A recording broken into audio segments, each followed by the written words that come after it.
speak to them. Let us revenge this with our pikes ere we become rage. For the gods know I speak this in hunger for bread, not in thirst for revenge. Against him first. He's a very dog to the commonalty. I tell you what services he has done for his country. Very well. Man could be content to give a good report for it, but that he pays himself with being proud. Speak not maliciously. I say unto you, what he hath done famously, he did it to that end. Though soft-conscious men can be content to say it was for his country, he did it to please his mother and to be partly proud, which he is, even to the altitude of his virtue. He cannot help in his nature. You are counterfeiting him. You must in no way say he's covetous. If I must not, I need not be barren of accusations. He hath false with surplus to tire in repetition. What shouts are these? The other side of the city is risen. I stay retreating here to the capital.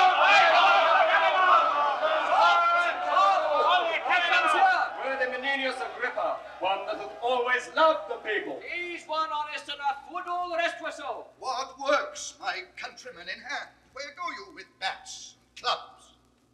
The matter? Speak, I pray you. Our business is not unknown to the Senate. They have had inkling this fortnight what we intend to do, which now will show him in deeds. They say poor suitors have strong breaths. They shall know we have strong arms too.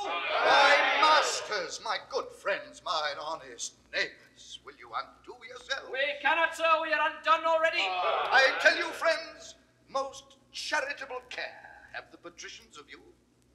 For your wants, your suffering in this dearth, you may as well strike at the heaven with your staves as lift them against the Roman state, whose course will on the way it takes, cracking 10,000 curbs of more strong link asunder than can ever appear in your impediment. For the dearth, the gods, not the patricians, make it, and your knees to them, not arms must help. Alack, you are transported by calamity thither where more attends you, and you slander the helms of the state, who care for you like fathers, when you curse them as enemies. Care for us? True indeed, they nay cared for us yet.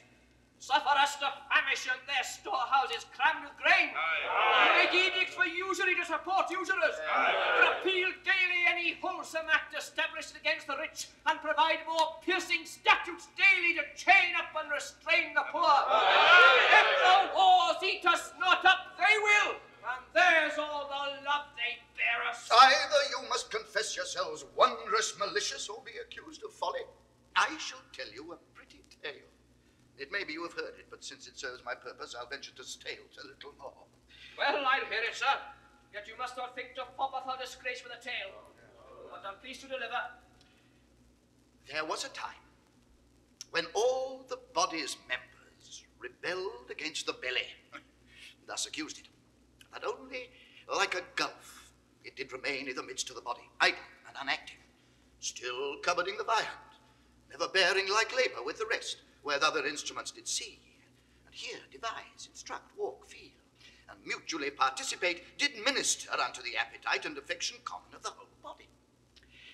The belly answered. Well, sir, what answer made the belly? Sir, I shall tell you. With a kind of smile, which ne'er came from the lungs, but even thus, for look you, I may make the belly smile as well as speak.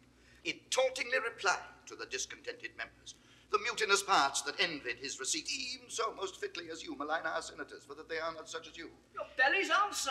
What? The kingly crowned head, the vigilant eye, the counsellor heart, the arm our soldier, our steed the leg, the tongue our trumpeter, with other muniments and petty helps in this our fabric, if that they... What then? For me this fellow speaks. What then? What then? Should by the cormorant belly be restrained, who is the sink of the body? Well, what then? The former agents, if they did complain, what could the belly answer? I will tell you, if you'll bestow a small of what you have little patience of. Just hear the belly's answer. You're wrong about it. Note me this, good friend, your most grave belly was deliberate, not rash like his accusers, and thus answered. True is it, my incorporate friends, quoth he, that I receive the general food at first, which you do live upon. And fit it is, because I am the storehouse and the shop of the whole body. But if you do remember, I send it through the rivers of your blood, even to the court, the heart, the seat of the brain, and through the cranks and offices of man, the strongest nerves and small inferior veins from me receive that natural competency whereby they live. And though that all at once you, my good friends, this saith the belly, mark me. Aye, so, well. Though all at once cannot see what I do deliver out to each, yet I can make my audit out, that all from me do back receive the flower of all, and leave me but the bran. What say you to it? It was an answer. How apply you this? The senators of Rome are this good belly, and you the mutinous members. For example, their counsels and their cares digest things rightly, touching the weal of the common. You shall find no public benefit which you receive, but it proceeds or comes from them to you, and no way from yourselves. What do you think, you, the great toe of this assembly? I, the great toe? Why the great toe? For that being one of the lowest, basest, poorest of this most wise rebellion, thou goest foremost, thou rascal, that art worst in blood to run, leadst first to win some vantage. But make you ready, your stiff bats and clubs. Rome and her rats are at the point of battle. The one side must have bail. Hail, noble Martius! Thanks. What's the matter, you dissentious rogues? That rubbing the poor rich of your opinion make yourselves scab? We have ever your good word. He that will give good words to thee will flatter beneath a boring. What would you have, you curs that like nor peace nor war? The one affrights you, the other makes you proud. He that trusts to you where he should find you lions, find you hares, where foxes geese. You are no surer to know that is the coal of fire upon the ice, or hailstone in the sun. Your virtue is to make him worthy whose offence subdues him, and curse that justice did it. Who deserves greatness deserves your hate, and your affections are a sick man's appetite, who desires most that which would increase his evil. He that depends upon your favours swims with fins of lead, and hews down oaks with rushes. Trust ye, hang ye.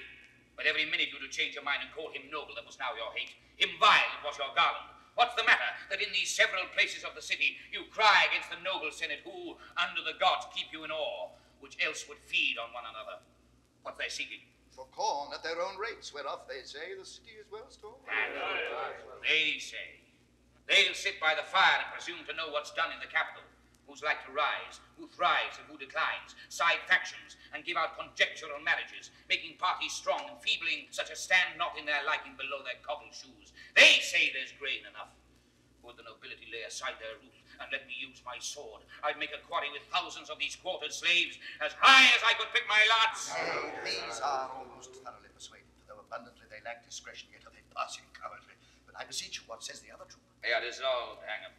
They said they weren't hungry, sighed forth proverbs, that hunger broke stone walls, that dogs must eat, that meat was made for mouths, that the gods set not corn for the rich men only. With these shreds they vented their complainings, which being answered, and a petition granted them, a strange one to break the heart of generosity and make bold power look pale, they threw their caps as they would hang them on the horns of the moon, shouting their emulation. What is granted them? 5 tribunes to defend their vulgar wisdoms of their own choice. One's Junius, Brutus, Sicinius, Velutus, and I know not. It's death. The rabble should have first unroofed the city, as so prevailed with me. It will in time win upon power, and throw forth greater themes for insurrections arguing. This is strange. Go get you home, you fragments. Where's Caius Martius? Here, what's the matter? The news is, sir, the Volscians are in arms. I'm glad of it. Then we shall have means to vent our musty superfluity. See our best elders. Martius, 'tis true that you have lately told us. The Volscians are in arms. They have a leader, Tullus Aufidius, that will put you to it. I sin in envying his nobility, and were I anything but what I am, I would wish me only he. You have fought together? For half to half the world by the ears, and he upon my party, I'd revolt to make only my wars with him. He is a lion that I am proud to hunt. Then, worthy Martius, attend upon Cominius to these wars. It is your former promise. Sir, it is, and I am constant. Titus Lartius, thou shalt see me once more strike at Tullus' face. What? Art thou stiff? Stands out? No, Caius Martius. I'll lean upon one clutch and fight with Havard stay behind this business. True, Brad. Your company to the capital, where I know our greatest friends attend us. Lead you on. Follow Cominius. We must follow you. Right worthy you, priority. Noble Martius. Hence to your homes, begone! Nay, let them follow. The Volscians have much corn. Take these rats thither to gnaw their garners. Worshipful mutineers, your valor puts well forth. Pray, follow. Is ever man so proud as is this Martius? He has no equal. When we were chosen tribunes for the people. Not to his lips and eyes. Nay, but his taunts. Be moved, he will not spare to gird the gods. Mock them, what is moved? The present war's devouring.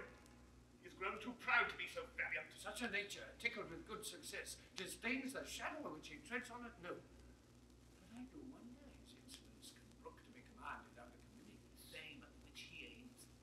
Who already he's well graced, cannot be better held, no more retained than by a place below the first. For what miscarriage shall be the general's fault, though he performed to the utmost of a man. And giddy censure will then cry out of Martius, oh, if he had borne the business. Besides, if things go well, opinion that so sticks on Martius shall have his demerits from Cominius. Come, half all Cominius honours are to Martius, though Martius earned them not. And all his faults to Martius shall be honours, though indeed naught he merit not. Let's hence, and here are the dispatches made, and in what fashion, more than his singularity, he goes upon his present action. Let's along.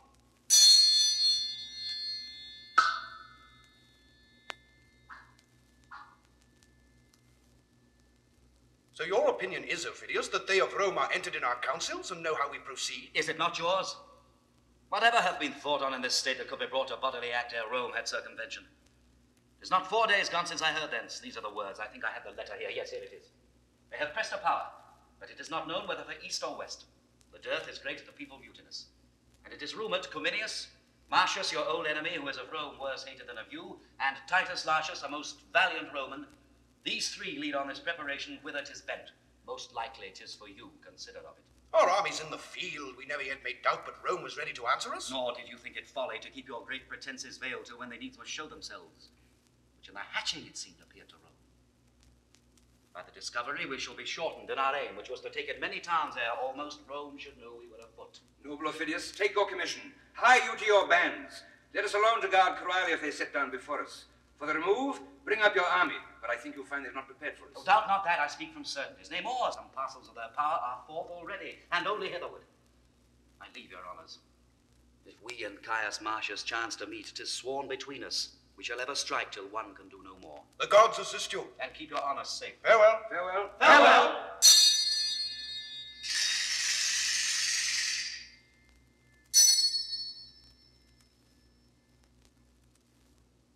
I pray you, daughter, sing, or express yourself in a more comfortable sort. If my son were my husband, I would freelier rejoice in that absence wherein he won honor, than in the embracements of his bed where he would show most love. When yet he was but tender-bodied and the only son of my womb, when youth with comeliness plucked all gaze his way, when for a day of king's entreaties a mother should not sell him an hour from her beholding, I, considering how honor would become such a person, that it was no better than picture-like to hang by the wall if renown made it not stir, was pleased to let him seek danger where he was like to find fame. To a cruel war I sent him, from whence he returned his brows bound with oak. I tell thee, daughter, I sprang not more in joy at first hearing he was a man-child, than now, in first seeing he had proved himself a man. But had he died in the business, madam, how then? Then his good report should have been my son. I therein would have found issue. Hear me profess sincerely, had I a dozen sons, each in my love alike, and none less dear than thine and my good Martius, I had rather had 11 die nobly for their country, than one voluptuously surfeit out of action. Madam, the Lady Valeria hath come to visit you. Beseech you, give me leave to retire myself. Indeed you shall not. Methinks I hear hither your husband's drum. See him pluck Aufidius down by the hair. As children from a bear, the Volscians shunning him. Methinks I see him stamp thus and call thus. Come on, you cowards! You were got in fear, though you were born in Rome. His bloody brow with his mailed hand then wiping, forth he goes, like to a harvestman that's tasked to mow or all, or lose his hire. His bloody brow, oh Jupiter, no blood. Away, you fool! It more becomes a man than gilt his trophy. The breasts of Hecuba, when she did suckle Hector, looked not lovelier than Hector's forehead when it spit forth blood at Grecian sword, contemning. Tell Valeria we are fit to bid her welcome. Heavens bless my lord from fellow Aufidius. He'll beat Aufidius' head below his knee and tread upon his neck. Ah, my ladies both, good day to you. Sweet madam. I am glad to see your ladyship. How do you both? You are manifest housekeepers. What are you sewing here? A fine spot in good faith. How does your little son? I thank your ladyship. Well, good madam. He'd rather see the swords and hear the drum than look upon his schoolmaster. Ah, my word, the father's son. I swear 'tis a very pretty boy. On my troth, I looked upon him a Wednesday, half an hour together. He's such a confirmed countenance. I saw him run after a gilded butterfly, and when he caught it, he let it go again, and after it again, and over he comes, and up again, catched it again. Or whether his fall enraged him, or how 'twas, he did so set his teeth and tear it. Oh, I warrant how he managed it. One on's father's mood. Indeed, Lartius is a noble child. A crack, madam. Come, lay aside your stitchery. I must have you play the idle hussy with me this afternoon. No, good madam, I will not out of doors. Not out of doors? She shall, she shall. Indeed, no, by your patience. I'll not over the threshold till my lord return from the wars. Fie, you confine yourself most unreasonably. Come, you must go visit the good lady that lies in. I will wish her speedy strength and visit her with my prayers, but I cannot go thither. Why, I pray you? 'Tis not to save labour, nor that I want love. You would be another Penelope, and yet they say all the yarn she spun in Ulysses' absence did but fill Ithaca full of moss. Come, I put your cambric as sensible as your finger that you might leave pricking it for pity. Come, you shall go with us. No, good madam, pardon me. Indeed, I will not fall. In truth, Lard, go with me, and I'll tell you excellent news of your husband. Good madam, there can be none yet. Verily, I do not jest with you. There came news from him last night. Indeed, madam. In earnest, it's true. I heard a senator speak it. Thus it is. The Volscians have an army forth, against whom Cominius the general is gone, with one part of our Roman power. Your lord and Titus Lartius are set down before their city Coriolanus. They nothing doubt prevailing, and to make it brief, wars. This is true on mine honour, and so I pray, go with us. Give me excuse, good madam. I will obey you in everything hereafter. Let her alone, lady. As she is now, she will but disease our better mirth. In troth, I think she would. Fare you well, then. Come, good sweet lady. Prithee, Virgilia, turn thy solemnness out of doors and go along with us. Now at a word, madam. Indeed, I must not. I wish you much mirth. Well, then, farewell.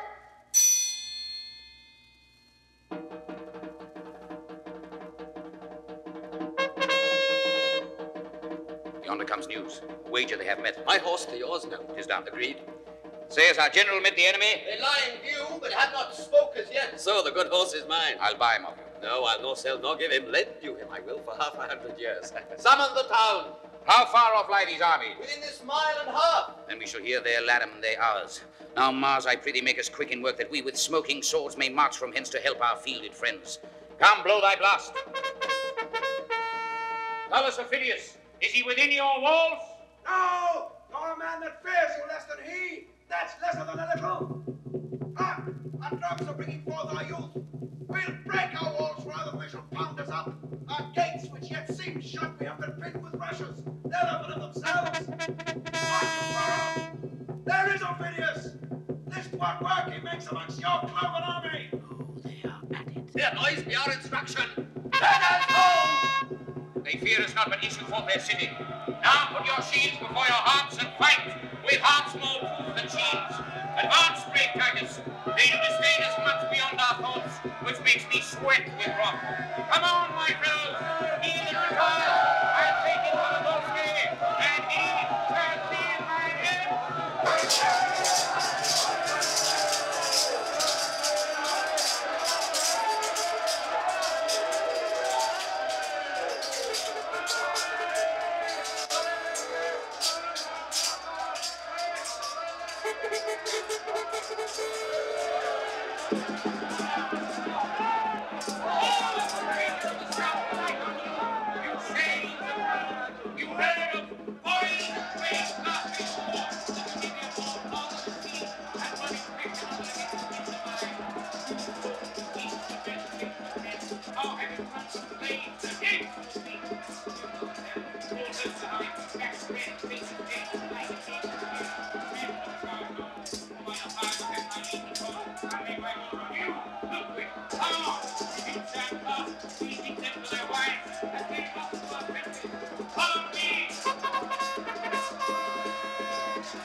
Full Hordern is not I, nor I. See, they have shut him in to the pot, I warrant. What has become of Martius? Slain, sir. Following the flyers at the very heels, with them he enters, who upon the sudden clap to their gates. He is himself alone to answer all the city. Oh, noble fellow, who sensibly outdares his senseless sword, and when his bow stands up, thou art left, Martius. The carbuncle entire, as big as thou art, were not so rich a jewel. Thou wast a soldier even to Cato's wish, not fierce and terrible only in strokes, but with thy grey looks and the thunder-like percussion of thy sounds, thou madest thine enemies shake, as if the world were feverous and did tremble. Look, sir! Oh, 'tis Martius! Let's fetch him off, or make him remain alive!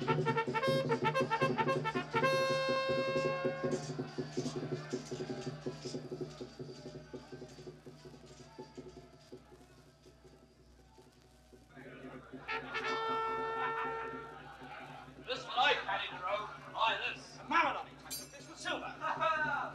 See here these movers that do prize their honours at a crack drachma, cushions, leaden spoons, irons of a doit, doublets that hangman would bury with those that wore them. These base slaves, ere yet the fight be done, pack up, down with them, and hark! What noise the general makes. To him!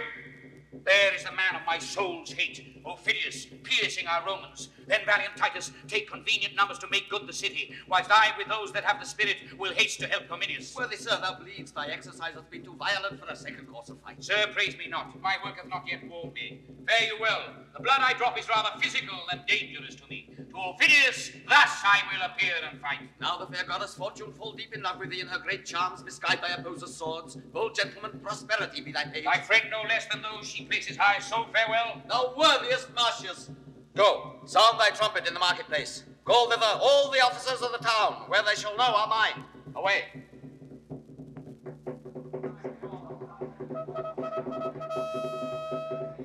Greet you, my friends. Well fought. We are come off like Romans, neither foolish in our stands, nor cowardly in retire. Believe me, sirs, we shall be charged again. Whilst we have struck by interims and conveying gusts, we have heard the charges of our friends. Ye Roman gods, lead their successes as we wish our own, that both our powers with smiling fronts encountering may give you thankful sacrifice. Thy news! The citizens of Coriolanus have issued and given to Lartius and to Martius battle. I saw our party to their trenches driven, and then I came away. Though thou speakst truth, methinks thou speakst not well. How long since? About an hour, my lord. 'Tis not a mile. Briefly we heard their drums. How couldst thou in a mile confound an hour, and bring thy news so late? Spies of the Volscians held me in chase, that I was forced to wheel 3 or 4 miles about. Else had I, sir, half an hour since brought my report. Who's yonder that does appear as he were flayed? Oh, gods, he has the stamp of Martius, and I have before time seen him thus. Am I too late? The shepherd knows not thunder from a table more than I know the sound of Martius' tongue from every meaner man. Am I too late? Aye, if you come not in the blood of others, but mantled in your own. Oh, let me clip ye in arms as sound as when I wooed in heart, as merry as when our nuptial day was done and tapers burned to bedward. Flower of warriors, how is't with Titus Lartius? As with a man busied about decrees, condemning some to death and some to exile, ransoming him or pitying, threatening the other, holding Coriolanus in the name of Rome, even like a fawning greyhound in the leash, to let him slip at will. Where is that slave which told me they had beat you to your trenches? Where is he? Call him hither. Let him alone. He did inform the truth but for our gentlemen. The common file, a plague, tribunes for them. The mouse ne'er shunned the cat as they did buds from rascals worse than they. But how prevailed you? Will the time serve to tell? I do not think. Where is the enemy? Are you lords of the field? If not, why cease you till you are so? Martius, we have a disadvantage fought and did retire to win our purpose. How lies their battle? Know you on which side they have placed their men of trust? As I guess, Martius, their bands in the forward are the Antiotes of their best trust. Or them, Aufidius, their very heart of hope. I do beseech you, by all the battles wherein we have fought, by the blood we have shed together, by the vows we have made to endure, friends, that you directly set me against Aufidius and his entieties, and that you not delay the present, but filling the air with swords advanced and darts, we prove this very hour. Though I could wish you were conducted to a gentle bath and balms applied to you, yet dare I never deny your asking. Take your choice of those that best can aid your action. Those are they that most are willing.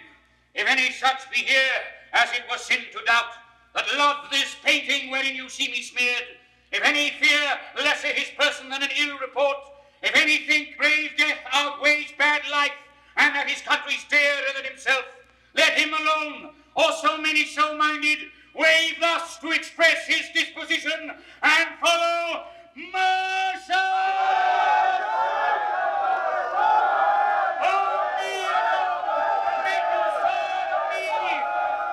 If these shows be not outward, which of you but is 4 Volscians. None of you but is able to bear against the great Aufidius a shield as hard as his. A certain number, though thanks to all, must I select from all. The rest shall bear the business in some other fighter's cause will be obeyed. Please you to march, and I shall quickly draw out my command, which men are best inclined. March on, my fellows! Make good this ostentation, and you shall divide in all with us!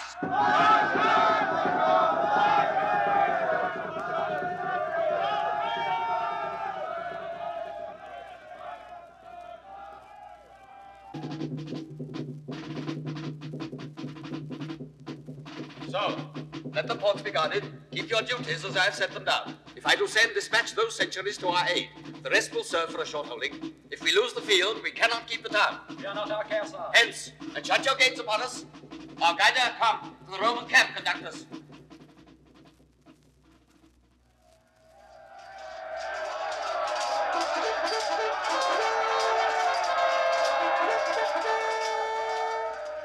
I fight with none but thee, for I do hate thee worse than a promise breaker. We hate alike, not Africans, the serpent I abhor more than thy fame and envy. Fix thy foot. Let the first butcher die, the other slave, and the gods doom him after. If I fly, Martius, halloo me like a hare. Within these 3 hours, Tullus, alone I fought in your Coriolanus walls, and made what work I pleased. 'Tis not my blood wherein thou seest me masked. For thy revenge, wrench up thy power to the highest. Word of a Hector, that was the whip of your bad progeny, thou shouldst not escape me here. Come to my lord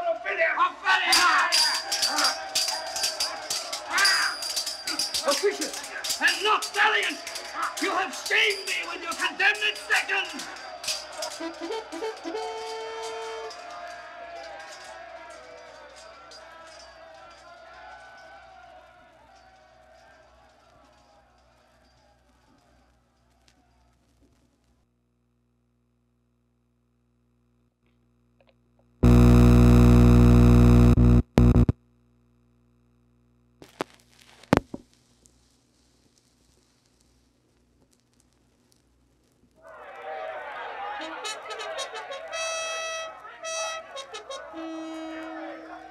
If I should tell thee all of this thy day's work, thou'lt not believe thy deeds. But I'll report it, where senators shall mingle tears with smiles, where great patricians shall attend and shrug, in the end admire, where ladies shall be frighted and gladly quaked, hear more, where the dull tribunes, that with the fusty plebeians hate thine honours, shall say, against their hearts, we thank the gods, our Rome hath such a soldier.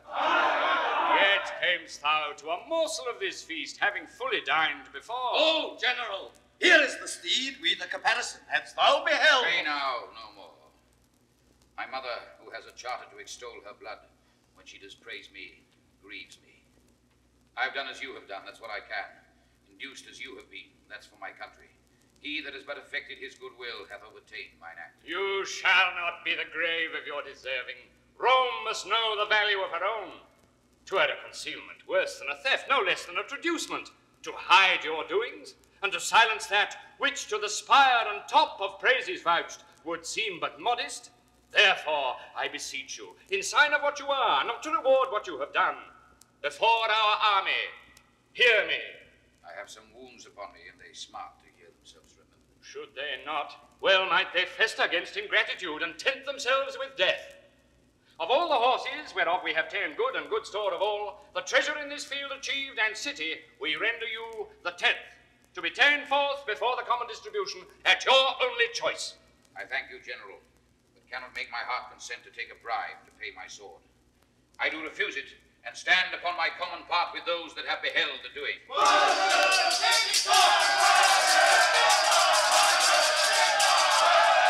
May these same instruments which you profane never sound more. When drums and trumpets shall in the field prove flatterers, let courts and cities be made all of false face soothing. When steel grows soft as the parasite silk, let him be made a coverture for the wars. No more, I say, for that I have not washed my nose that bled, or foiled some debile wretch which without note as many else have done. You shout me forth in acclamations hyperbolical, as if I loved my little should be dieted in praises sauced with lies. Too modest are you, more cruel to your good report than grateful to us that give you truly. By your patience, if gainst yourself you be incensed, we'll put you, like one that means his proper harm, in manacles. Then reason safely with you. Therefore, be it known as to us to all the world that Caius Martius wears this war's garland, in token of the which my noble steed, known to the camp, I give him with all his trim belonging. And from this time, for what he did before Coriolanus, call him, with all the applause and clamour of the host, Caius Martius Coriolanus. Bear the addition nobly ever.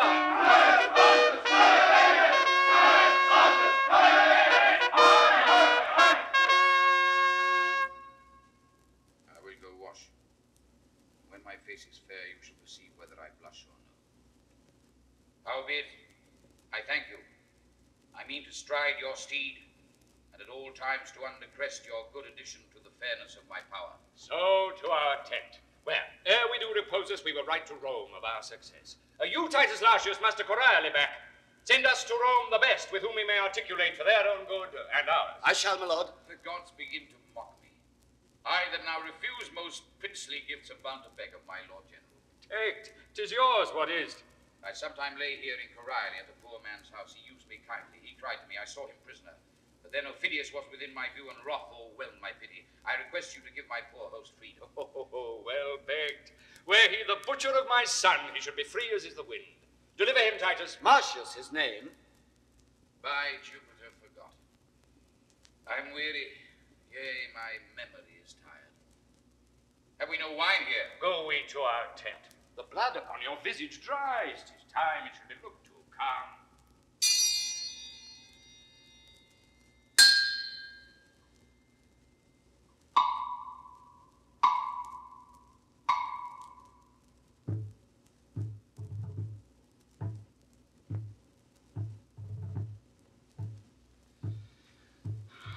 Town is ta'en. 'Twill be delivered back on good condition. Condition? I would I were a Roman, for I cannot, being a Volsci, be that I am. Condition? What good condition can a treaty find of a part that is at mercy?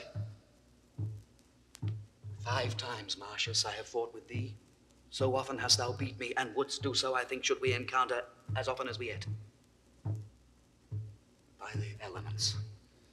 If there again I meet him beard to beard, he's mine, or I am his. Mine emulation hath not that honor in't had.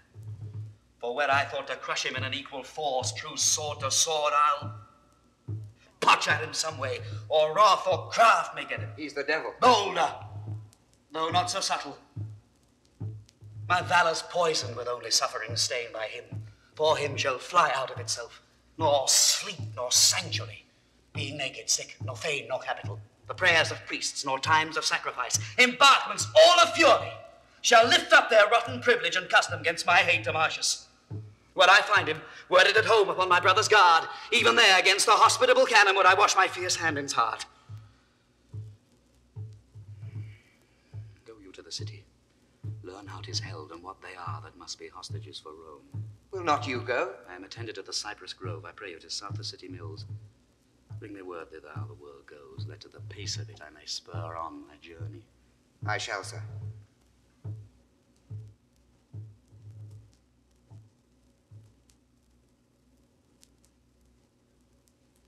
The augurer tells me we shall have news tonight.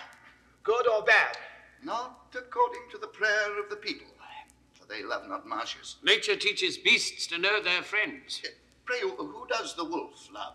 The lamb. Aye, to devour him, as the hungry plebeians would the noble Martius. He's a lamb indeed, that bars like a bear. He's a bear indeed, that lives like a lamb. You two are old men. Tell me one thing I shall ask of you. Well, sir? In what enormity is Martius poor in that you two have not in abundance? He's poor in no one fault, but stored with all. Especially in pride. And topping all others in boasting. This is strange now. Do you two know how you were censured here in the city? I mean, of us of the right-hand file, do you? Why? How are we censured? Because you talk of pride now, you'll not be angry. Well? Well, sir, well. Why, 'tis no great matter, for a very little thief of occasion will rob you of a great deal of patience. Give your disposition the reins, and be angry at your pleasures at the least, if you take it a pleasure to you in being so.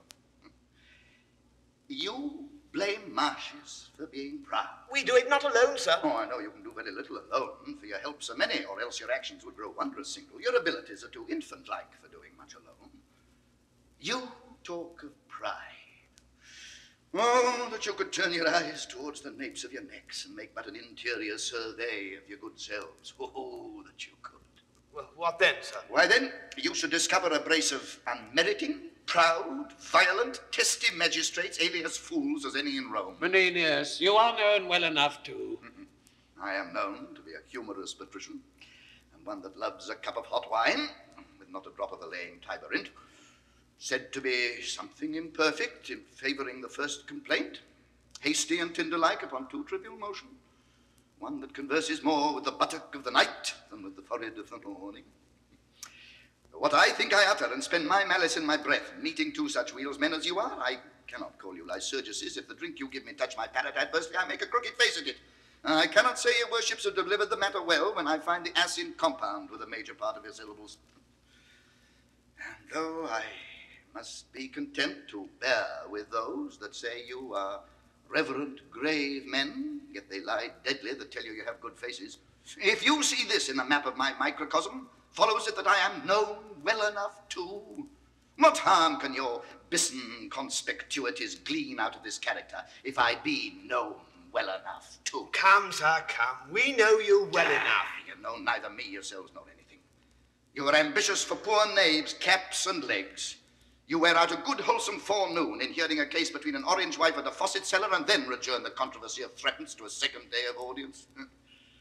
When you're hearing a matter between party and party, if you chance to be pinched with the colic, you make faces like mummers, set up a bloody flag against all patience, and in roaring for a chamber pot, dismiss the controversy bleeding, the more entangled by your hearing. All the peace you make in their cause is calling both the parties knaves. You are a pair of strange ones. Come, you are well understood to be a perfect adjuber for the table, than a necessary bencher in the capital. The very priest must become mockers if they shall encounter such ridiculous subjects as you are. When you speak best to the purpose, it's not worth the wagging of your beards, and your beards deserve not so honourable a grave as to stuff a botcher's cushion or to be entombed in an ass's pack saddle. Yet you must be saying, Martius is proud, who in a cheap estimation is worth all your predecessors since Deucalion, though peradventure some of the best of them were hereditary hangmen. Goddamn to your worships. More of your conversation would infect my brain, being the herdsman of the beastly plebeians. I will be bold to take my leave. Oh, now, my as fair as noble ladies, and the moon was she earthly no nobler. Whither do you follow your eyes so fast? Honourable Menenius, my boy Martius approaches. For the love of Juno, let's go. Ha! Martius coming home! Aye, worthy Menenius, and with most prosperous approbation. Take my cap, Jupiter, and I thank thee. Oh, Martius coming home! It's true. Look, here's a letter from him. The state hath another, his wife another, and I think there's one at home for you. I will make my very house reel tonight. A letter for me? Yes, certain there's a letter for you. I saw it. A letter for me? Ah, it gives me an estate of 7 years' health, in the which time I'll make a lip at the physician. The most sovereign prescription in Galen is but empiricutic, and to this preservative of no better report than a horse branch. Is he not wounded? He was one to come home wounded. Oh, he is wounded. I thank the gods for it. So do I too. It be not too much. Brings a victory in his pocket, the wounds becoming. Once browse Menenius. He comes the third time home with the oaken guard. As he disciplined Aufidius soundly. Titus Lartius writes they fought together, but Aufidius got off. And 'twas time for him too, I warrant him that. And he had stayed by him, I would not have been so fidious. For all the jested Coriolanus and the gold that's in him. Is the Senate possessed of this? Good ladies, let's go. Yes. The Senate has letters from the general, wherein he gives my son the whole name of the war. He hath in this action outdone his former deeds doubly. In troth, there's wondrous things spoken of him. Wondrous? I warrant you. Not without his true purchasing. The gods grant them true. True? Ah, true? I'll be sworn they're true. Where is he wounded? God save your good worships. Martius is coming home. He has more cause to be proud. Where is he wounded? In the shoulder and in the left arm. There will be large cicatrices to show the people when he shall stand for his place. He received in the repulse of Tarquin 7 hurts in the body. In the neck to either thigh, there's 9 that I know. He had, before this last expedition, 25 wounds upon him. Now it's 27. Every gash was an enemy's grave. Hark! The trumpets!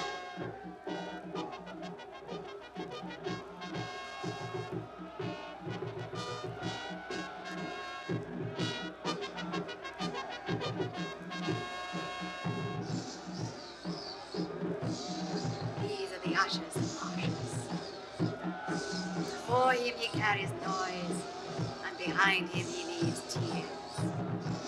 Death That dark spirit in his nervy arm doth lie, which being advanced, declines. Then men die.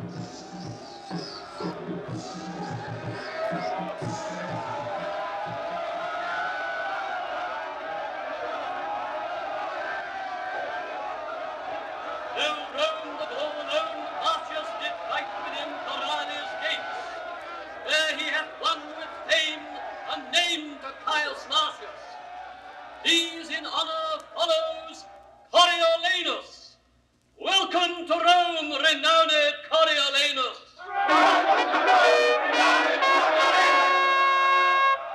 No more of this. It does offend my heart. Pray now no more. Look, sir, your mother. Oh, you have, I know, petitioned all the gods for my prosperity. Nay, my good soldier, up, my gentle Martius, worthy Caius, and by deed achieving honor newly named, what is it, Coriolanus must I call thee? But oh, thy wife. My gracious silence. Hail. Wouldst thou have laughed had I come coffin home that weeps to see me triumph? Ah, my dear, such eyes the widows in Coriolanus wear, and mothers that lack son. Now the gods crown thee. And live you yet. Oh, my sweet lady, pardon. I know not where to turn. Oh, welcome home, and welcome, General, and you're welcome all. 100,000 welcomes. I could weep and I could laugh. I'm light and heavy. Welcome. A curse beneath the very Rutan's heart that is not glad to see thee. You are three that Rome should dote on. Yet by the faith of men we have some old crab trees here at home that will not be grafted to your relish. Yet welcome, warriors. We call a nettle but a nettle, and the faults of fools but folly. Ever right. Menenius, ever. Give way there, and go on. Your hand and yours. Ere in our own house I do shade my head, the good patricians must be visited, from whom I have received not only greetings, but with them change of honors. I live to see inherited my very wishes and the buildings of my fancy. Only there's one thing wanting, which I doubt not but our Rome will cast upon me. Yes. On to the capital.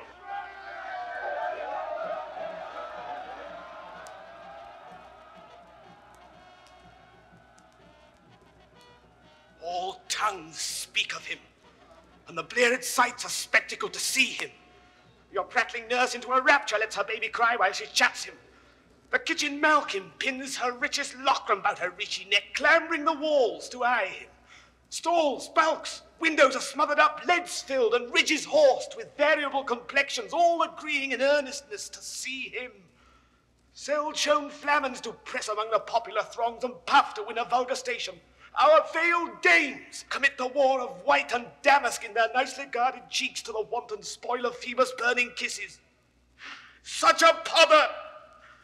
As if whatsoever god who leads him were slyly crept into his human powers and gave him graceful posture. On the sudden, I warrant him consul. Then our office may during his power go sleep. He cannot temperately transport his honours from where he should begin and end, but will lose those he hath won. In that there's comfort. Doubt not the commoners for whom we stand, but they upon their ancient malice will forget with the least cause these his new honours, which that he will give them make I as little question as he is proud to do't. I heard him swear. Were he to stand for consul, never would he appear in the marketplace, nor on him put the napless vesture of humility, nor showing as the manner is his wounds to the people, beg their stinking breath. 'Tis right. It was his word. Oh, he would miss it rather than carry it, but by the suit of the gentry to him and the desire of the nobles. I wish no better than have him hold that purpose and to put it in execution. 'Tis most like he will. It shall be to him then as our good wills, a sure destruction. So it must fall out to him or our authorities for an end. We must suggest the people in what hatred he still hath held them, that to his power he would have made them mules, silenced their pleaders, and disprofited their freedoms, holding them in human action and capacity of no more soul or fitness for the world than camels in their war, who have their provand only for bearing burdens, and sore blows for sinking under them. This, as you say, suggested, at some time when his soaring insolence shall touch the people, which time shall not want if he be put upon't, and that's as easy as to set dogs on sheep, will be the fire to kindle their dry stubble, and their blaze shall darken him forever. What's the matter? Was sent for to the capital. 'Tis thought that Martius shall be consul. I have seen the dumb men throng to see him and the blind to hear him speak. Matrons flung gloves, ladies and maids their scarves and handkerchiefs upon him as he passed. The nobles bended as to Jove's statue, and the commons made a shower and thunder with their caps and shouts. I never saw the like. Let's to the capital, and carry with us ears and eyes for the time, but hearts for the event have with you.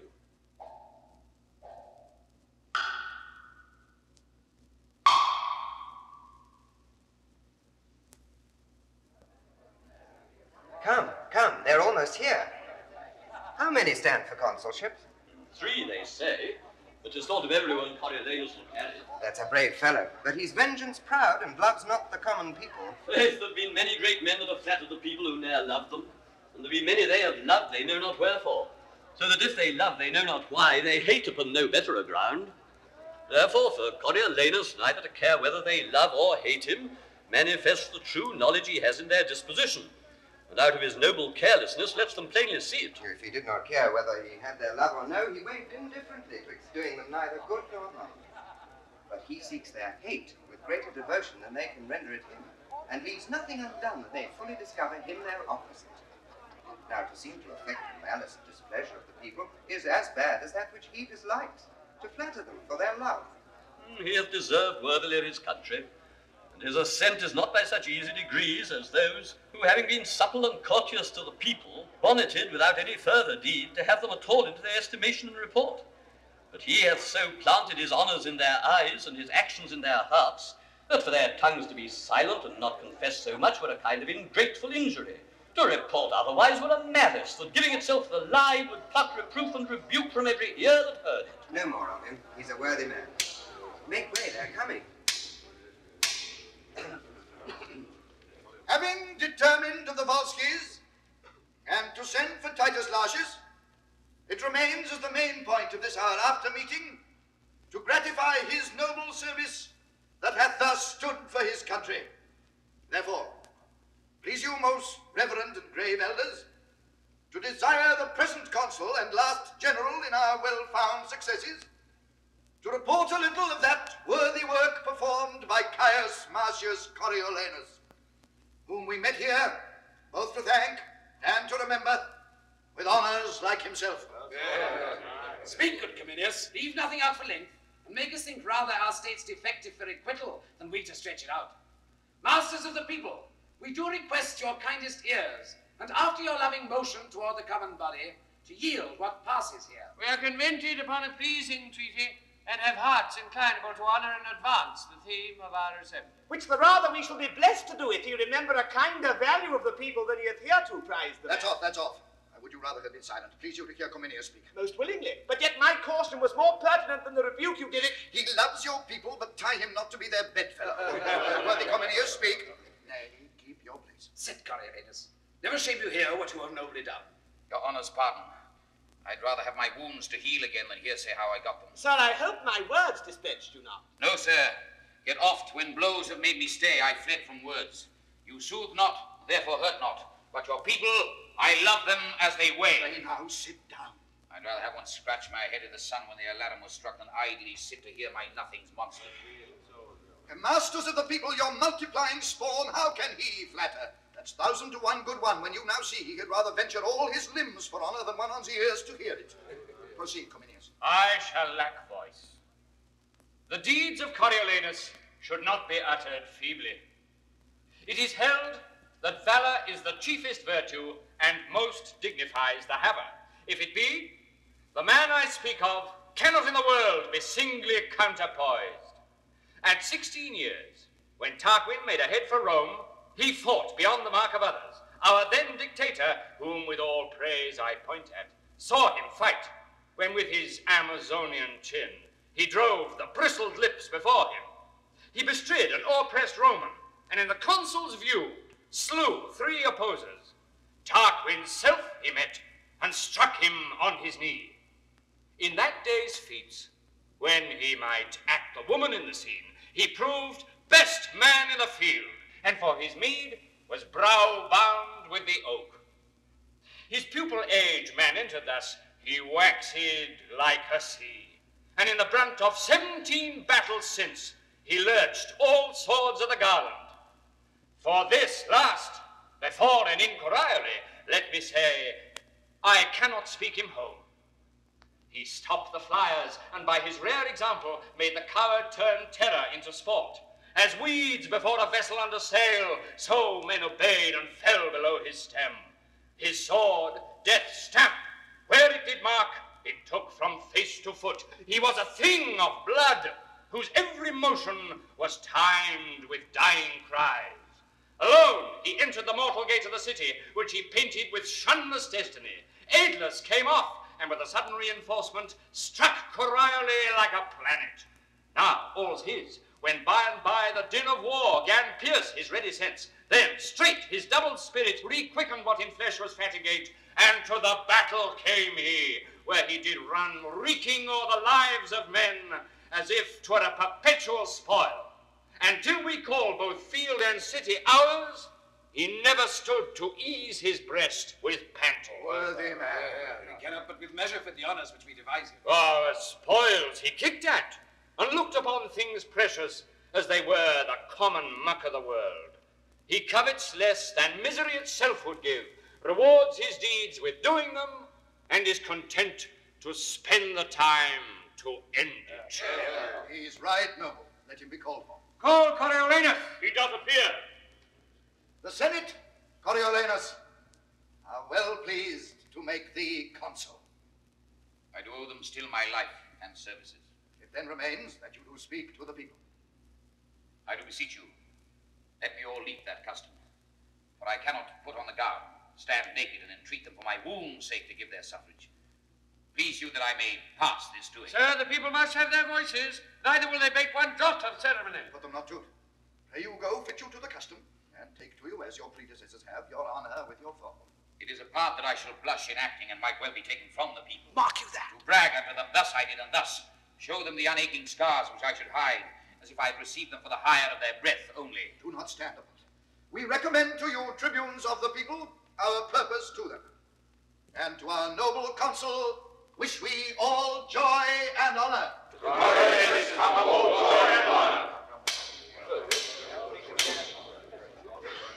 You see how he intends to use the people. May they perceive his intent. He will require them as if he did condemn what he requested should be in them to give. Come, we'll inform them of our proceedings here on the marketplace. I know they do attend us.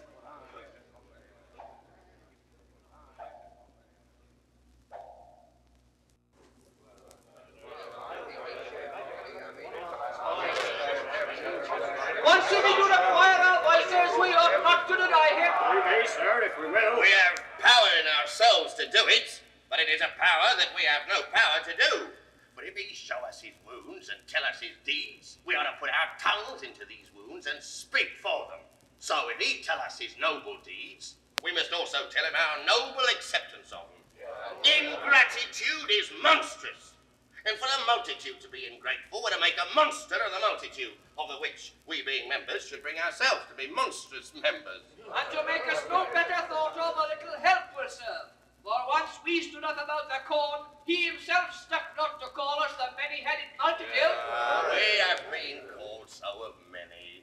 Not that our heads are some brown, some black, some abram, some bald, but that our wits are so diversely coloured, and truly, I think, if all our wits were to issue out of one skull, they would fly east, west, north, south, and the consent of one direct way should be at once to all the points of the compass. Think you so? Which way do you judge my wit would fly? Aye, your wit will not so soon out as another man's will. 'Tis strongly watched up in a blockhead. But if it were at liberty, it would sure southward.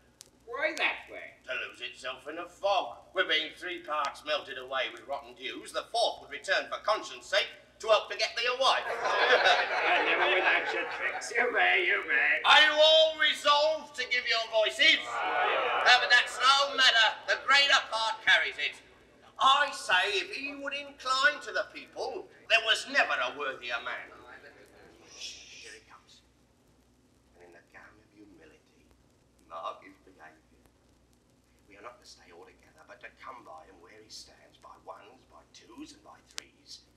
He's to make his requests by particulars, wherein every one of us has a single honour in giving him our own voices with our own tongues. Therefore follow me, and I'll direct you how you shall go by.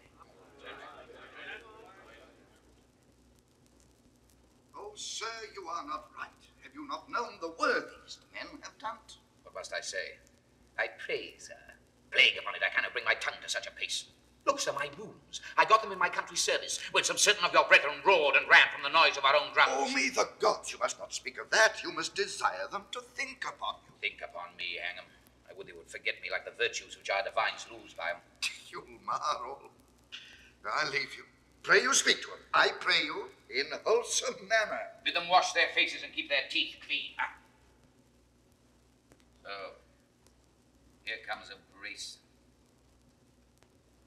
You know the cause, sir, of my standing here? We do, sir. Tell us what hath brought you to. Mine own desert. Your own desert? Aye, not mine own desire. How not your own desire? No, sir, it was never my desire yet to trouble the poor with begging. You must think if we give you anything, we hope to gain by you. Well, then I pray your price of the consulship. The price is to ask it kindly. Kindly, sir, I pray, let me have it. I have wounds to show you which will be yours in private. Your good voice, sir, what say? Usual head, ready, sir. A match, sir, there's an all too worthy voices beg. I have your arms. Adieu. But this is something odd. Pray you now, if it may stand with the tune of your voices that I may be consul, I have here the customary guard. Oh, you have deserved nobly of your country, and you have not deserved nobly. Your enigma? Well, you have been a scourge to her enemies, and you have been a rod to her friends. But you have not indeed loved the common people. You should account me the more virtuous that I've not been common in my love. I will, sir, flatter my sworn brother the people to earn a dearer estimation of them. 'Tis a condition they account gentle, and since the wisdom of their choice is rather to have my hat than my heart, I will practice the insinuating nod and be off to them most counterfeitly. That is, sir, I will counterfeit the bewitchment of some popular man and give it bountiful to the desirers. Therefore beseech you, I may be consul. We hope to find you our friend, and therefore give you our voices heartily. You have received many wounds for your country. I will not seal your knowledge with showing them. I will make much of your voices and so trouble you no further. Well, the gods give you joy, sir. Heartily. Most sweet voices. Better it is to die. Better to starve than crave the hire which first we do deserve. Why in this wolvish toge should I stand here to beg of Hobman Dick that does appear their needless vouchers? Custom calls me to it. What custom wills in all things should we do it? The dust on antique time would lie unswept, and mountainous error be too highly heaped for truth to appear. Rather than fool it so, let the high office and the honour go to one that would do thus. I'm half through. The one part suffered, the other will I do. Here come more voices. Your voices, for your voices I have fought, watched for your voices bear of wounds 24 odd, battles thrice 6 I've seen and heard of, for your voices have done many things, some less, some more, your voices, indeed I would be consul. He has done nobly, and cannot do without any honest man's voice. Therefore let him be consul. The gods give him joy and make him good friend to the people. Amen. God save thee, noble consul. Worthy voices. You have stood your limitation, and the tribunes endue you with the people's voice. Remains that in the official marks invested, you are none to meet the Senate. Is this done? The custom of request you have discharged. The people do admit you, and are summoned to meet anon upon your approbation. Where, at the Senate House? There, Coriolanus. May I change these garments? You may, sir. That I'll straight do, and knowing myself again, repair to the Senate House. I'll keep you company. Will you along? We stay here for the people. Fare you well. He has it now, and by his looks methinks 'tis warm at's heart. With a proud heart he wore his humble weeds. Will you dismiss the people? How now, my masters? Have you chose this man? He has our voices, sir. We pray the gods he may deserve your love. Amen, sir. To my poor unworthy notice, he mocked us when he begged our voices. Certainly, he flouted us downright. Oh, this is kind of speech. He did not mock us. Not one amongst us save yourself, but says he used us scornfully. He should have showed us his marks of merit, wounds received for his country. Why, so he did, I'm sure. Said he had, which he could show in private, and with his hat thus waving it in scorn, I would be consul, says he. aged custom, but by your voices will not so permit me. Your voices, therefore. When we granted that, here was I thank you for your voices. Thank you, your most sweet voices. Now you have left your voices, I have no further with you. Was not this mockery? I know, were you ignorant to see it? Or seeing it of such childish friendliness to yield your voices? Could you not have told him as you were lessened? When he had no power, but was a petty servant to the state, he was your enemy. Ever spake against your liberties and the charters that you bear in the body of the wheel, and now arriving a place of potency and sway of the state, if he should still malignantly remain fast foe to the plebei, your voices might be curses to yourselves. You should have said that as his worthy deeds did claim no less than what he stood for, so his gracious nature would think upon you for your voices and translate his malice towards you into love, standing your friendly law. Thou should have said, as you were fore-advised, have touched his spirit and tried his inclination. From him plucked either his gracious promise, which you might as cause had called you up and held him to, or else it would have galled his surly nature, which easily endures not article tying him towards. So, putting him to rage, you should have taken the advantage of his choler and passed him unelected. Did you perceive he did solicit you in free contempt when he did need your doubts? And do you think that his contempt shall not be bruising to you when he hath power to crouch? Why had your bodies no heart among you? Or had you tongues to cry against the rectorship of judgment? Have you, ere now, denied the asker? And now again of him that did not ask, but mock, bestow your suit for tongues? He's not confirmed. We may deny him yet. And we'll deny him. I'll have 500 voices at that sound. Aye, twice 500 on their friends to peace out. Get you hence instantly and tell those friends they have chose a consul that will from them take their liberties. Make them of no more voice than dogs, that are as often beat for barking as therefore kept to do so. Let them assemble, and on a safer judgment, all revoke your ignorant election, enforce his pride and his old hate unto you. Besides, forget not with what contempt he wore the humble weed, how in his youth he scorned you. But your loves, thinking upon his services, took from you the apprehension of his present portents, which most divingly and gravely he did fashion after the inveterate hate he bears you. Lay a fault on us, your tribunes, that we lay but no impediment between, but that you must cast your election on it. Say, you chose him more after our commandment than is guided by your own true affections, and that your minds, preoccupied with what you rather must do than what you should, made you against the grain to voice in consul. Lay the fault on us. Aye, spare us not. Say we read lectures to you, how youngly he began to serve his country, how long continued, and what stock he springs on. The noble house of the Martians, from whence came that Ancus Martius, Numa's daughter's son, who after great Sicinius here was king. Of the same house, Publius and Quintus were, that our best water brought by conduits hither, and Censorinus, that was so surnamed, and known to name it so, twice being censor, was his great ancestor. One thus descended, that hath beside well in his person wrought to be set high in place, we did commend to your remembrances. But you have found, scaling his present bearing with his past, that he's your fixed enemy, and revoke your sudden approbation. Say you ne'er had done it! Half on that still, but by our putting on, and presently, when you have drawn your number, repair to the capital! We will so. Almost all repent in their election. To the capital! Let them go on. This mutiny were better put in hazard than stay passed out for greater, if as his nature is he fall in rage with their refusal, both observe and answer the vantage of his anger. To the capital come. We will be there before the stream of the people, and this shall seem as partly 'tis their own which we have goaded onward.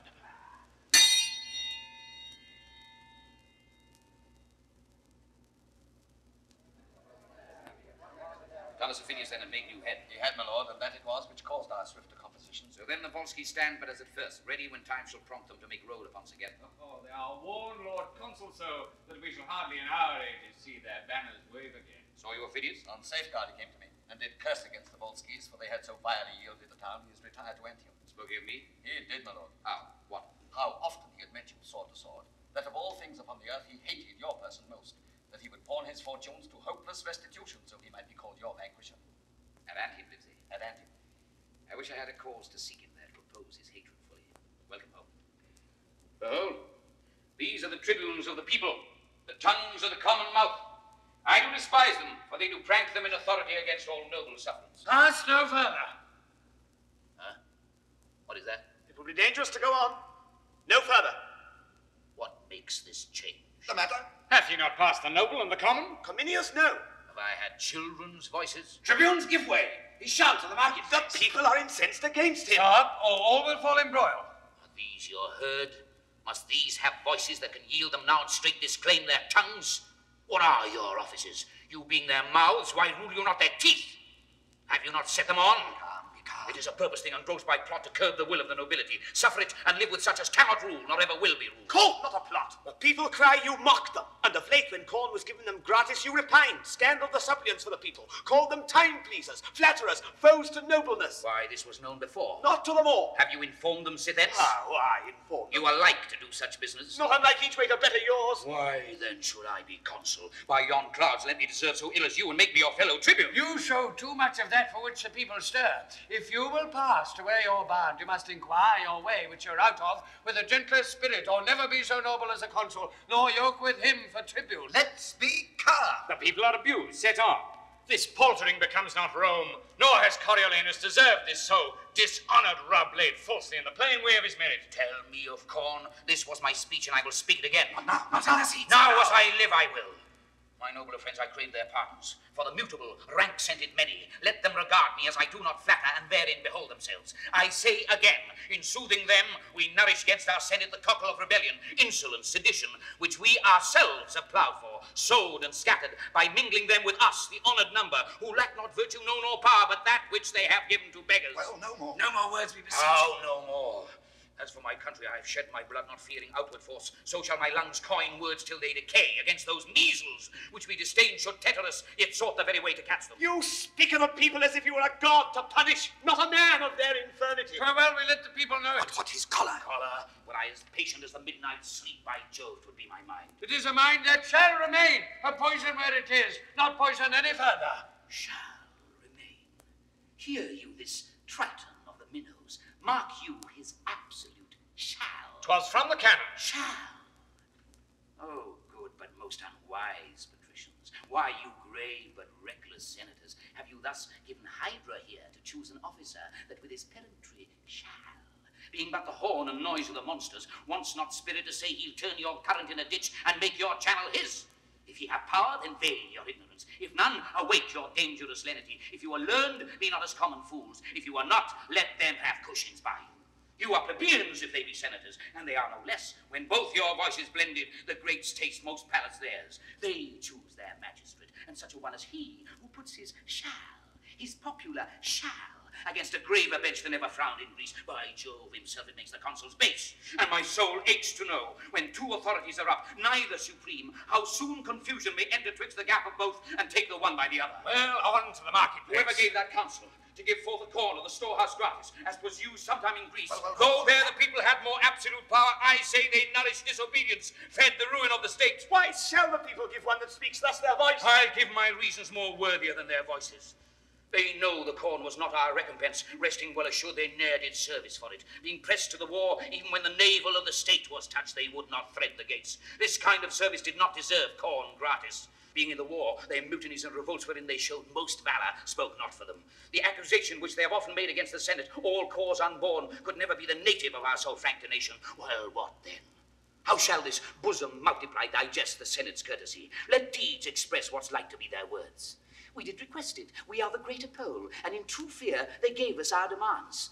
Thus we debase the nature of our seats and make the rabble call our cares fears, which will in time break ope the locks of the Senate and bring in the crows to peck the eagles. Enough with overmeasure. No, take more.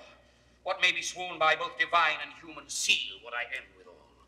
This double worship, where one part does disdain with cause, the other insult without all reason, where gentry, title, wisdom cannot conclude, but by the yea and no of general ignorance, it must omit real necessities and give way the while to unstable slightness. Purpose so barred, it follows nothing is done to purpose. Therefore, beseech you, You that would be less fearful than discreet, that love the fundamental part of state more than you doubt the change on't, that prefer a noble life before a long, and wish to jump a body with a dangerous physic that's sure of death without it, at once pluck out the multitudinous tongue. Let them not lick the sweet which is their poison. Your dishonor mangles true judgment and bereaves the state of that integrity which should be camped, not having the power to do the good it would for the ill which doth control it. Has said enough, has spoken like a traitor, and shall answer as traitors do. Thou wretch, despite overwhelm thee, what shall the people do with these bold tribunes, on whom depending their obedience fails to the greater bench? In a rebellion, when what's not meet but what must be was law, then were they chosen. In a better hour, let what is meet be said, it must be meet, and throw their power in the dust. Manifest treason, Sir Consul! No! Need I throw, let it be apprehended! Go call the people, in whose name myself attach thee as a traitorous innovator, a foe to the public weal. Obey, I charge thee, and follow to thine answer. Hence, old goat! Hence, sir, hands off! Hence, rotten thing, or I shall shake thy bones out of thy garment. Now, peace it is On both sides, more respect. That would take from you all your power. Peace in the dial! Weapons! Weapons! Weapons! Tribunes! Patricians! Citizens! Peace! Speak, I say, speak! Coriolanus, all citizens! It is about to be. I am out of breath. Confusions here. I cannot speak. You, tribunes to the people. Coriolanus, patience. Speak, good Sicinius. Hear me, people! Peace! Let's hear our tribune. You are at point to lose your liberties. Martius would have all from you. Martius, whom late you've named for consul. Aye, this is the way to kindle, not to quench. Unbuild the city and to lay all flat. What is the city but the people? The people of it. By the consent of all, we will establish the people's magistrate.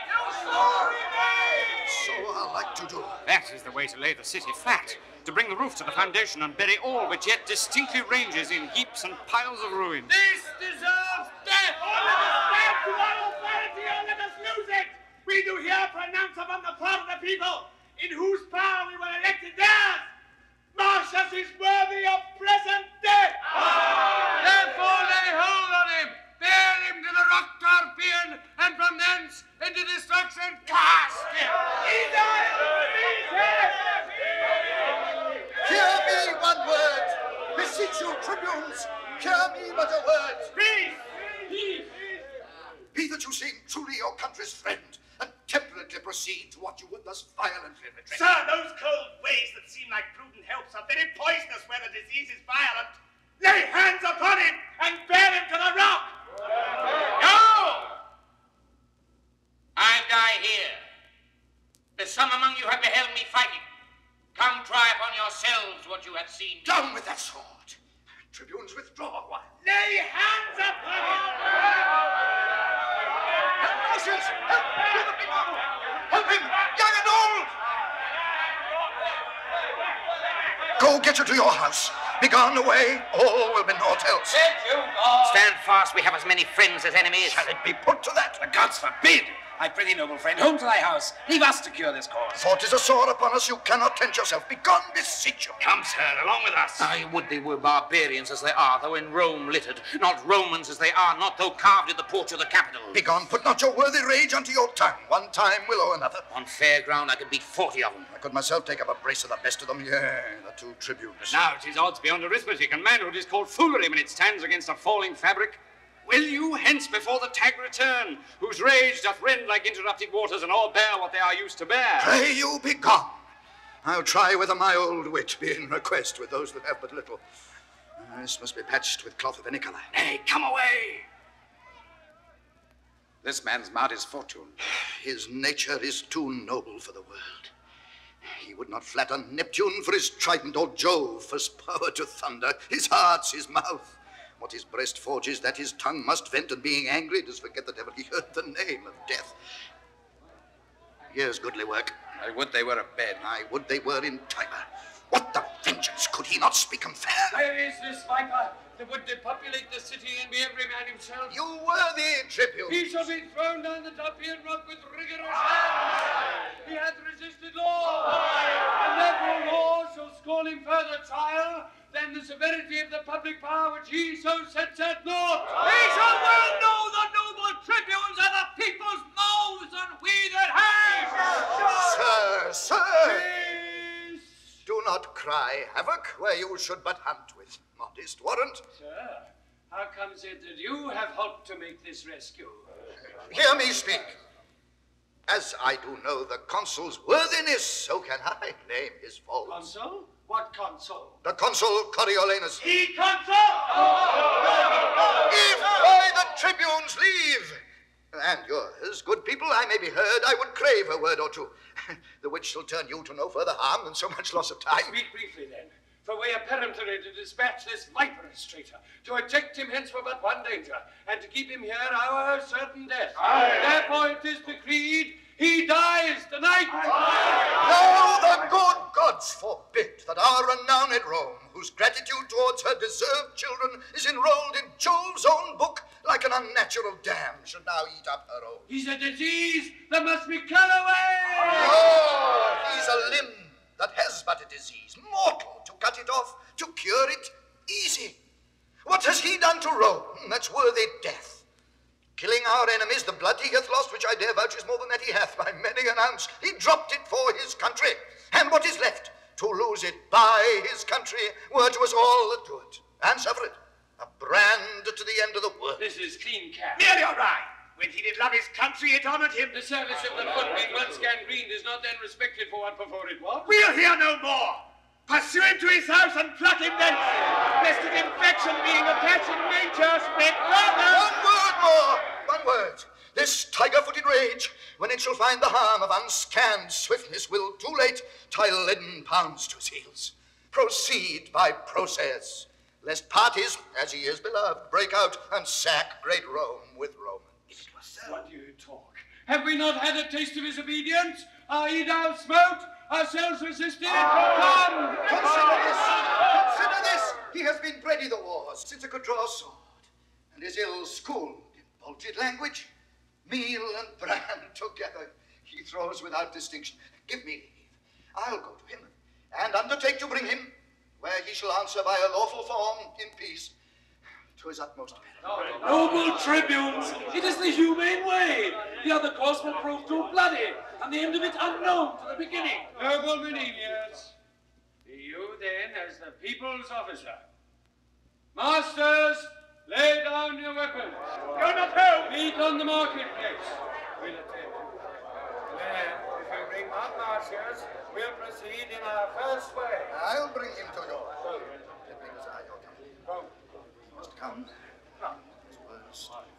Pray. Let's do.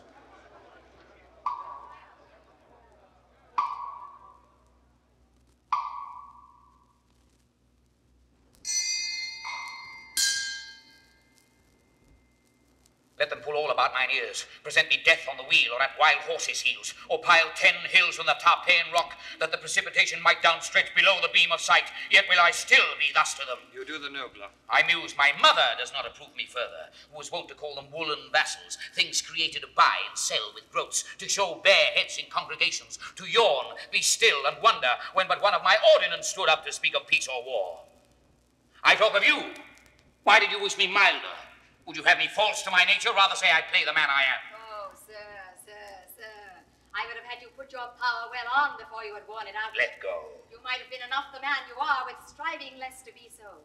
Lesser had been the thwarting of your dispositions if you had not showed them how you were disposed ere they lacked power to cross you. Let them hang. I am burned too. Come, you have been too rough. Something too rough. You must return and mend it. There's no remedy, unless by not so doing our good city cleave in the midst to perish. Pray be counselled. I have a heart as little apt as yours, but yet a brain that leaves my use of anger to better vantage. Well said, noble woman.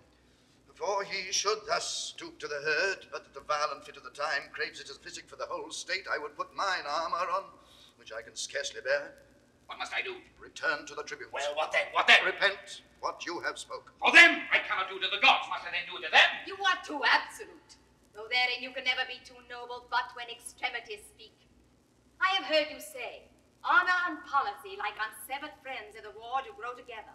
Grant that, and tell me in peace what each of them for the other lose that they combine not there. Tash, tash. Good demand. If it be honor in your wars to seem the same you are not, which for your best ends you adopt your policy, how is it less or worse that it should hold companionship in peace with honor as in war, since that to both it stands in like request? Why force you this? Because that now it lies on you to speak to the people, not by your own instruction, nor with the matter which your heart prompts you, but with such words that are but roted in your tongue, though but bastards and syllables of no allowance to your bosom's truth. Now this no more dishonors you at all, than to take in a town with gentle words, which else would put you to your fortune and the hazard of much blood. I would dissemble with my nature where my fortunes and my friends at stake required I should do so in honor. I am in this, your wife, your son, these senators, the nobles, and you would rather show our general louts how you can frown than spend a fawn upon them for the inheritance of their loves and safeguard of what that want might ruin. Noble lady, come, go with us. Speak fair.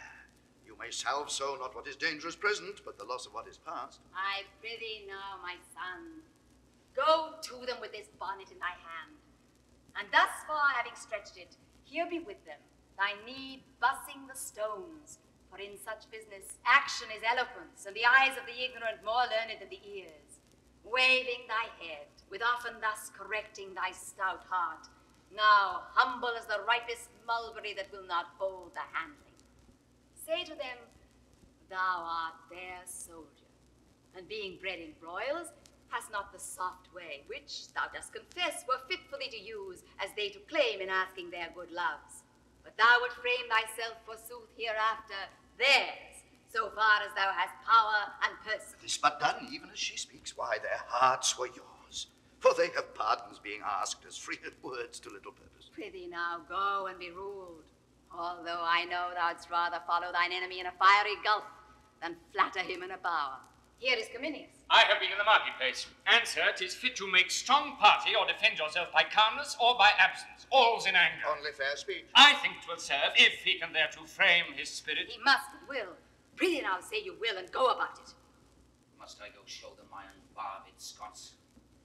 Must I with my base tongue give to my noble heart a lie that it must bear? Well, I will do it. Were there but this single plot to lose this mould of Martius, they to dust should grind it and throw it against the wind. To the marketplace.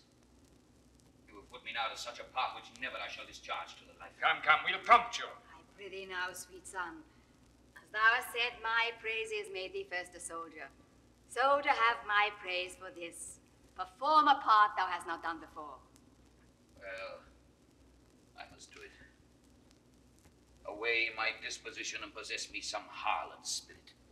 My throat of war be turned, which quiet with my drum into a pipe, small as an eunuch, or the virgin voice that babies lull asleep. The smiles of knaves tent in my cheeks, and schoolboys' tears take up the glasses of my sight. A beggar's tongue make motion through my lips, and my armed knees, who bowed but in my stirrup, bend like his that hath received an alms.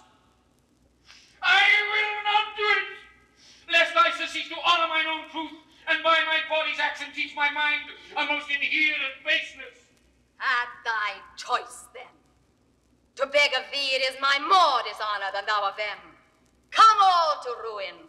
Let thy mother rather feel thy pride than fear thy dangerous stoutness. For I mock at death with as big heart as thou. Do as thou list. Thy valiantness was mine, thou suck'st it from me. But oh, thy pride, thyself. Pray be content. Mother, I'm going to the marketplace. Chide me no more. I'll mountebank their loves, cog their hearts from them, and come home beloved of all the trades in Rome. Look, I'm going! Commend me to my wife. I'll return consul, or never trust to what my tongue can do in the way of flattery further. Do your will. Away, the tribunes do attend you. Arm yourself to answer mildly, for they are prepared with accusations, as I hear, more strong than are upon you yet. The word is mildly. Aye. Pray you let us go. Let them accuse me by invention. I will answer in mine honor. Aye, but mildly. Well, mildly be it then, mildly. In this point charge him home, that he affects tyrannical power. If he obeyed us there, enforce him with his envy to the people, and that the spoil got on the Antiotes was ne'er distributed. What, will he come? He's coming. How accompanied? With old Menenius and those senators that always favoured him. Have you a catalogue of all the voices that we have procured, set down by the poll? I have. 'Tis ready. Have you collected them by tribes? I have. Assemble presently the people hither, and when they hear me say, "It shall be so," in the right and strength of the commons, be it either for death, for fine, or banishment, then let them, if I say fine, cry fine. If death, cry death, insisting on the old prerogative and power in the truth of the cause. I shall inform them. And when such time they have begun to cry, let them not cease, but with a din confused enforce the present execution of what we chance to sentence. Very well. Make them be strong and ready for this hint when we shall have to give it them. Go about it. Put him to collar straight. He hath been used ever to conquer and have his worth of contradiction. Being once chafed, he cannot be reined again to temperance, and he speaks what's in his heart. And that is there which looks with us to break his neck. Well, here he comes. Calmly, I do beseech you. As an hostler that for the poorest peace will bear the knave by the volume. The honoured gods, keep Rome in safety and the chairs of justice supplied with worthy men. Plant love amongst through our large temples with the shows of peace, and not our streets with war. Amen. A noble wish. Oh, yeah, people! Lift your tributes! Audience, peace, I say! First hear me speak. Well, say peace! So! Shall I be charged no further than this present? Must all determine here? I do demand, if you submit you to the people's voices, allow their officers, and are content to suffer lawful censure for such faults as shall be proved upon you. I am content. Hello, citizens. He says he is content. The warlike service he has done, consider. Think upon the wounds his body bears, which show like graves i' the holy church. Scratches with briars, scars to move laughter. Consider further that when he speaks not like a citizen, you find him like a soldier. Do not take his rougher accents for malicious sounds, but as I say, such as become a soldier, rather than envy you. Well, no more. What is the matter that being passed for consul with full voice, I am so dishonoured at the very hour you take it off again? Answer to us. Say then. 'Tis true. I ought so.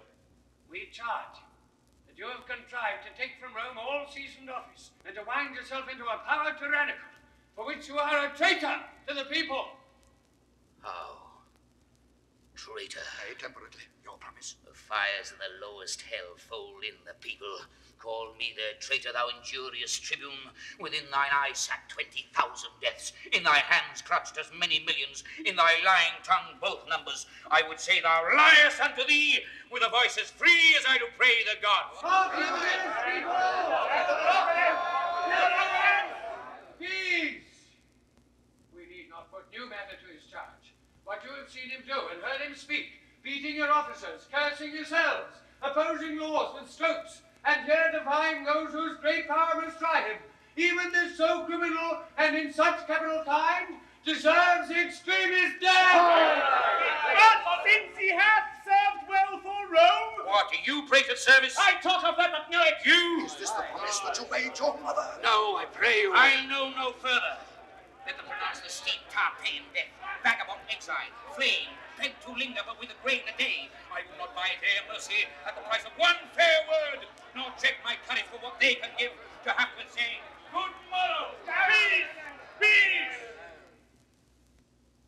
For that he has, as much as in him lies, from time to time envied against the people, seeking means to pluck away their power, has now at last given hostile strokes, and that not in the presence of dreaded justice, but on the ministers that do distribute it. In the name of the people, and in the power of us the tribunes, we even from this instant banish him our city, in peril of precipitation from off the rock Tarpeian, never more to enter our Rome gates. In the people's name, I say, it shall be so. It shall be so! It shall be so! Hear me, my masters and my common friends. He sentenced no more hearing. Let me speak. I have been consul, and can show for Rome her enemy's marks upon me. I do love my country's good with a respect more tender, more holy and profound than mine own life, my dear wife's estimate, her womb's increase and treasure of my loins. Then, if I would speak that... We know your drift. Speak what? There's still more to be said! but he is banished as enemy to the people and his country. It shall be so! It shall be so! It shall be so! You common cry of curs whose breath I hate as reek of the rotten fens, whose loves I prize as the dead carcasses of unburied men that do corrupt my air. I banish you, and here remain with your uncertainty. Let every feeble rumor shake your hearts. Your enemies with nodding of their plumes fan you into despair. Have the power still to banish your defenders, till at length your ignorance, which finds not till it feels, making but reservation of yourselves, still your own foes, deliver you as most abated captives to some nation that won you without blows. Despising for you the city, thus I turn my back. There is a world elsewhere. The people's enemy is gone!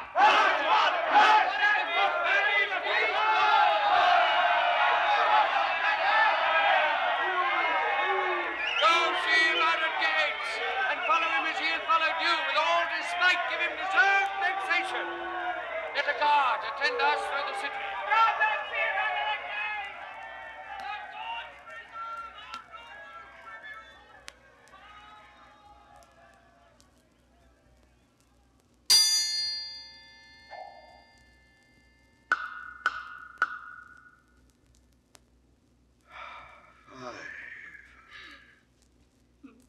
Come, leave your tears. A brief farewell.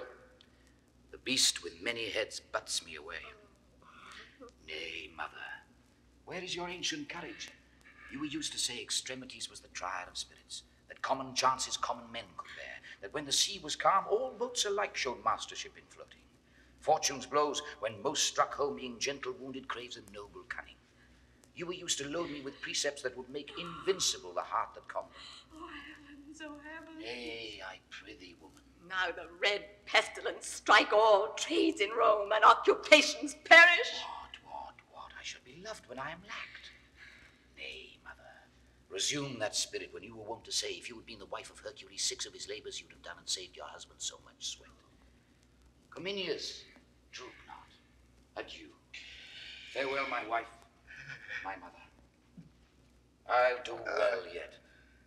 Thou old and true Menenius, thy tears are salter than a younger man's, and venomous to thine eyes. My sometime general, I've seen thee stern, and thou hast oft beheld heart-hardening spectacles. Tell these sad women 'tis fond to wail inevitable strokes as 'tis to laugh at them. My mother, you wot well my hazard still have been your solace, and believe not lightly, though I go alone like to a lonely dragon, that his fen makes feared and talked of more than seen, your son will or exceed the common, or be caught with cautelous baits and practice. My first son, whither wilt thou go? Take good Cominius with thee a while. Determine on some course more than a wild exposure to each chance that starts the way before thee. The gods! I'll follow thee a month. Devise with thee where thou shalt rest, that thou mayst hear of us and we of thee. So if the time thrust forth a cause for thy repeal, we shall not send o'er the vast world to seek a single man, and lose advantage which doth ever cool in the absence of the needer. Fare ye well. Thou hast years upon thee, and thou art too full of the war's surfeits to go rove with one that's yet unbruised. Bring me but out at gate. Come, my sweet wife, my dearest mother, and my friends of noble touch. When I am forth, bid me farewell and smile. I pray you come. While I remain above the ground, you shall hear from me still, and never of me aught but what is like me formerly. That's worthy ears. Any ear can hear. Come, let's not weep. If I could shake off but 7 years from these old arms and legs, by the good gods, I'd with thee. Every foot. Give me thy hand. Come.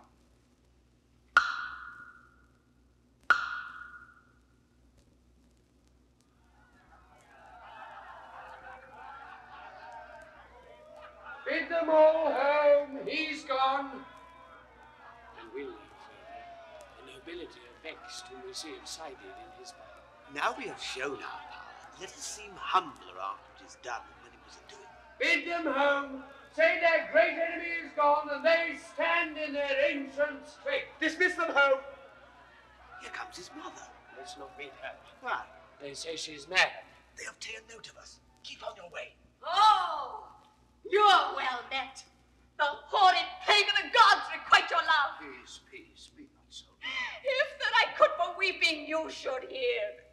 Nay, and you shall hear some. Will you be gone? You shall stay too.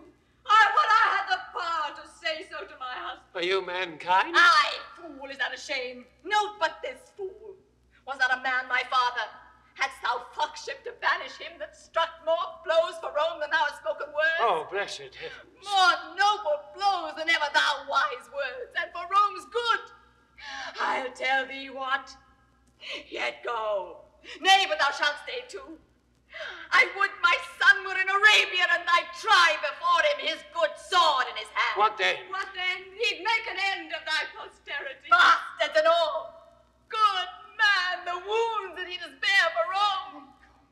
I would he had continued to his country as he began, and not unknit himself the noble knot he made. I would he had. I would he had. 'Twas you incensed the rabble. Cats that can judge as fitly of his worth as I can of those mysteries which heaven will not have earth to know. Pray, let's go. Now, pray, sir, get you gone. You have done a brave deed. Here you go, hear this. As far as doth the capital exceed the meanest house in Rome, so far, my son, this lady's husband here, this to see, whom you were banished, doth exceed you all. Well, we'll leave you. Why stay we to be baited with one that wants her wits? Take my prayers with you. I would the gods had nothing else to do but to confirm my curses. Could I meet him but once a day, but unclog my heart of what lies heavy to it. You have told them home, and by my troth you have cause. You'll sup with me? Anger is my meat. I sup upon myself, and so shall starve with feeding. Come, let's go. Leave this paint puling and lament as I do in anger, Juno-like. Come, come, come. Fie.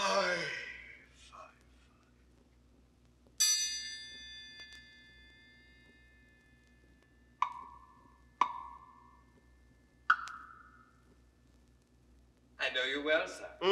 And you know me. Your name, I think, is Adrian. It is so, sir. Truly, I had forgot you. I'm a Roman, and my services are as you are, against him. Know you me yet? Again, no. The same, sir. You had more beard when I last saw you, but your favour is well appeared by your tongue. What's the news in Rome? I have a note from the Volscian state to find you out there. You have well saved me a day's journey. There have been in Rome strange insurrections. The people against the senators, patricians, and nobles. Hath been? Is it ended, then? Our state thinks not so. They are in most warlike preparation, and hope to come upon them in the heat of their division. The main blaze of it is past, but a small thing would make it flame again.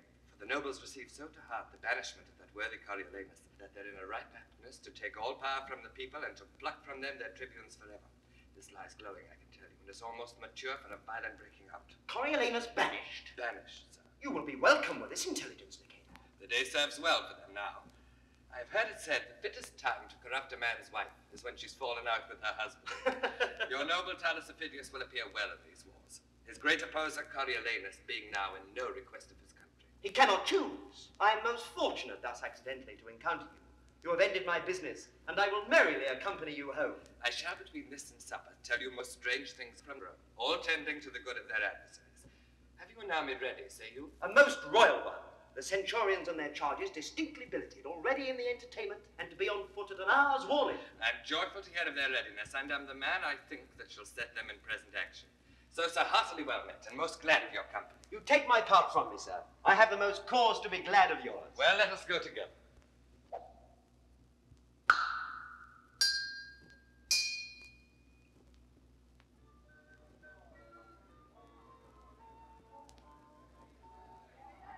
Goodly city is this Antium. City, 'tis I that made thy widows. Many an heir of these fair edifices for my walls have I heard grow and drop. Then know me not, lest that thy wives with spits and boys with stones in puny battle slay me. Save you, sir? And you? Direct me, if it be your will, where great Aufidius lies. Is he in Antium? He is, and feasts the nobles of the state at his house this night. Which is his house, beseech you? This, here, before you. Thank you, sir. Farewell. Oh, world, thy slippery turns. Friends now fast sworn, whose double bosoms seem to wear one heart, whose hours, whose bed, whose meal and exercises still together, who twin as 'twere in love inseparable, shall within this hour, on a dissension of a doit, break out to bitterest enmity. So fellest foes, whose passions and whose plots have broke their sleep to take the one the other, by some chance, some trick not worth an egg, to grow dear friends and interjoin their issue. So with me, my birthplace hate I, and my love's upon this enemy town. I'll enter. If he slay me, he does fair justice. If he give me way, I'll do his country service.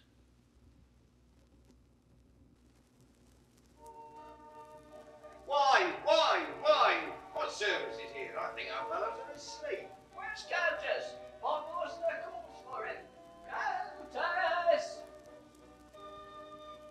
A goodly house. The feast smells well, but I appear not like a guest. What will you have, friend? Whence are you? Here's no place for you. Break over the door. I have deserved no better entertainment in being Coriolanus. We saw you, sir. As the porter his eyes and his head, he gives entrance to such companions. Try get you out. Away. Away? Get you away? Now thou'rt troublesome. Oh, you so brave. All have you talked with and on? What fellow's this? Strange one as ever I looked on. I cannot get him out of the house. Prithee call my master to him. What have you to do here, fellow? Pray you avoid the house. Let me but stand, I will not hurt your hearth. What are you? The gentleman. Marvellous poor one. True, so I am. Pray you, poor gentleman, take up some other station. Here's no place for you. Pray avoid. Come. Follow your function, go and batten on cold bits. What? You will not? Prithee, tell my master what a strange guest he has here. And I shall. Where dwellest thou? Under the canopy? Under the canopy? Aye. Where's that? The city of kites and crows. The city of kites and crows. What an ass it is. Then thou dwellest with doors, too. No, I serve not thy master. How, sir? Do you meddle with my master? Aye, 'tis an honester service than to meddle with thy mistress. Thou pratest and prayst, serve with thy trencher, hence. Where is this fellow? Yes, sir. I'd have beaten him like a dog, but for disturbing the lords within. Whence comest thou? What wouldst thou? Thy name? Why speaks not? Speak, man. What's thy name? If Tullus, not yet thou knowest me, and seeing me dost not think me for the man I am, necessity commands me name myself. What is thy name? A name unmusical to the Volscians' ears and harsh in sound to thine. Say, what's thy name? Thou hast a grim appearance, and thy face bears a command it. Though thy tackle's torn, thou showst a noble vessel. What's thy name? Prepare thy brow to frown. Knowst thou me yet? I know thee not. Thy name? My name is Caius Martius, who hath done to thee particularly and to all the Volscians great hurt and mischief. Thereto witness may my surname, Coriolanus. The painful service, the extreme dangers, and the drops of blood shed for my thankless country are requited but with that surname. A good memory, and witness of the malice and displeasure which thou shouldst bear me. Only that name remains. The cruelty and envy of the people permitted by our dastard nobles who have all forsook me hath devoured the rest and suffered me by the voice of slaves to be hooped out of Rome. Now this extremity hath brought me to thy hearth, not out of hope, mistake me not, to save my life. But if I had feared death of all men in the world, I would have avoided thee. But in mere spite, to be full quit of those my banishers, stand I before thee here. Then if thou hast a heart of wreak in thee, that will revenge thine own particular wrongs and stop those maims of shame seen through thy country, speed thee straight and make my misery serve thy turn. So use it that my revengeful services may prove as benefits to thee, for I will fight against my cankered country with the spleen of all the underfiends. But if so be thou darest not this, and that to prove more fortunes thou art tired, then, in a word, I also am longer to live most weary. and present my throat to thee and to thy ancient malice, which not to cut would show thee but a fool, since I've ever followed thee with hate, drawn tons of blood out of thy country's breast, and cannot live but to thy shame, unless it be to do thee service. Oh, Martius. Martius.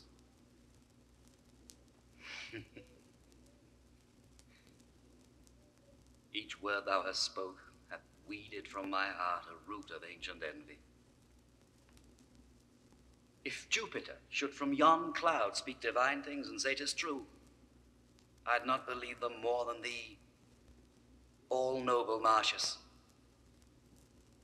Let me twine mine arms about that body where against my grained ash 100 times hath broken, scarred the moon with splinters.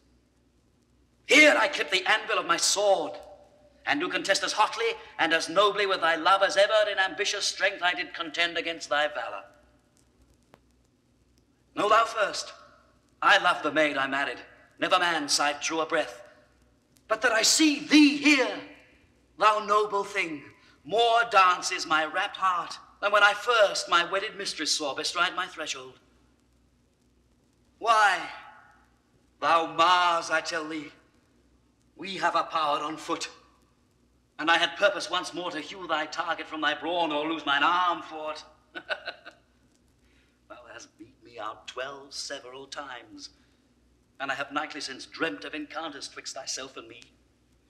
We have been down together in my sleep on buckling helms, fisting each other's throat, and wait half dead with nothing. Worthy Martius, had we no quarrel else to Rome, but that thou art thence banished, we would muster all from 12 to 70, and pouring war into the bowels of ungrateful Rome like a bold flood or bear.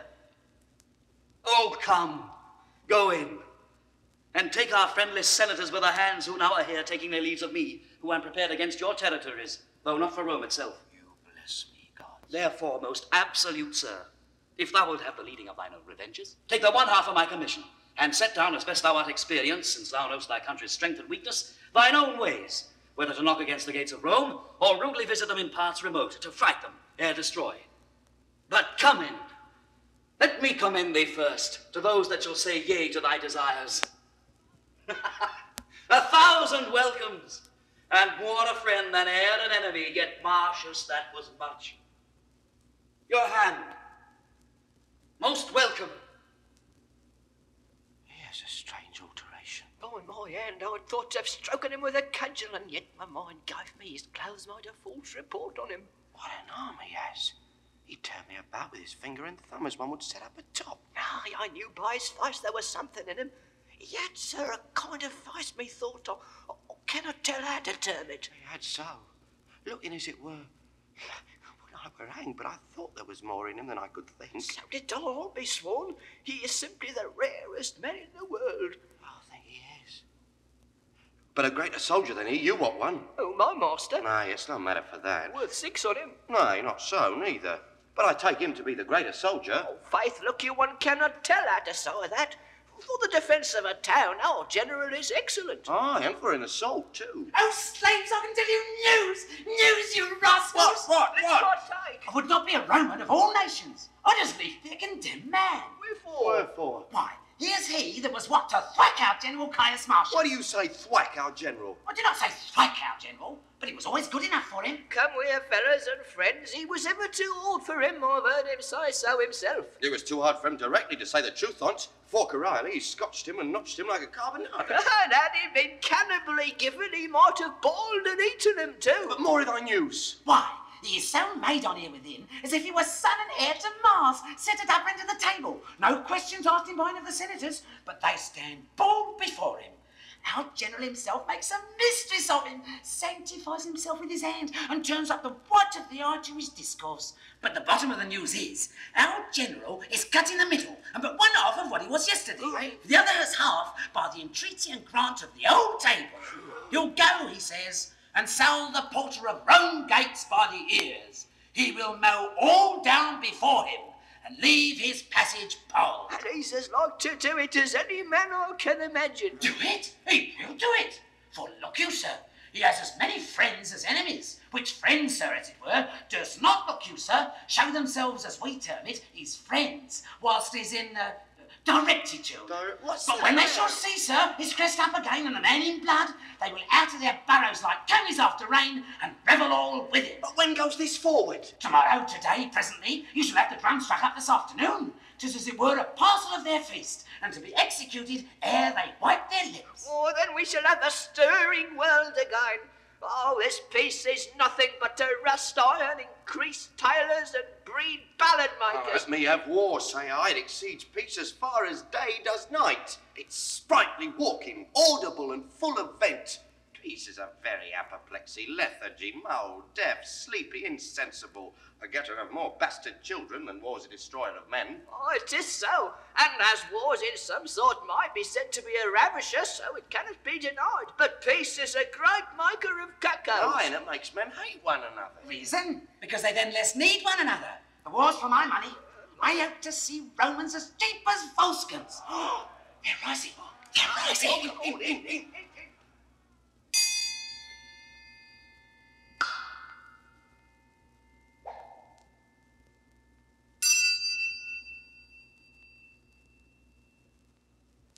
We hear not of him, neither need we fear him. His remedies are tame. The present peace and quietness of the people, which before were in wild hurry, here do make his friends blush that the world goes well, who rather had, though they themselves did suffer by it, behold dissentious numbers pestering streets, than see our tradesmen singing in their shops and going about their functions friendly. We stood to it in good time. Is this Menenius? Tis he. Oh, he is grown most kind of late. Hail, sir. Hail to you both. Your Coriolanus is not much missed, but with his friends.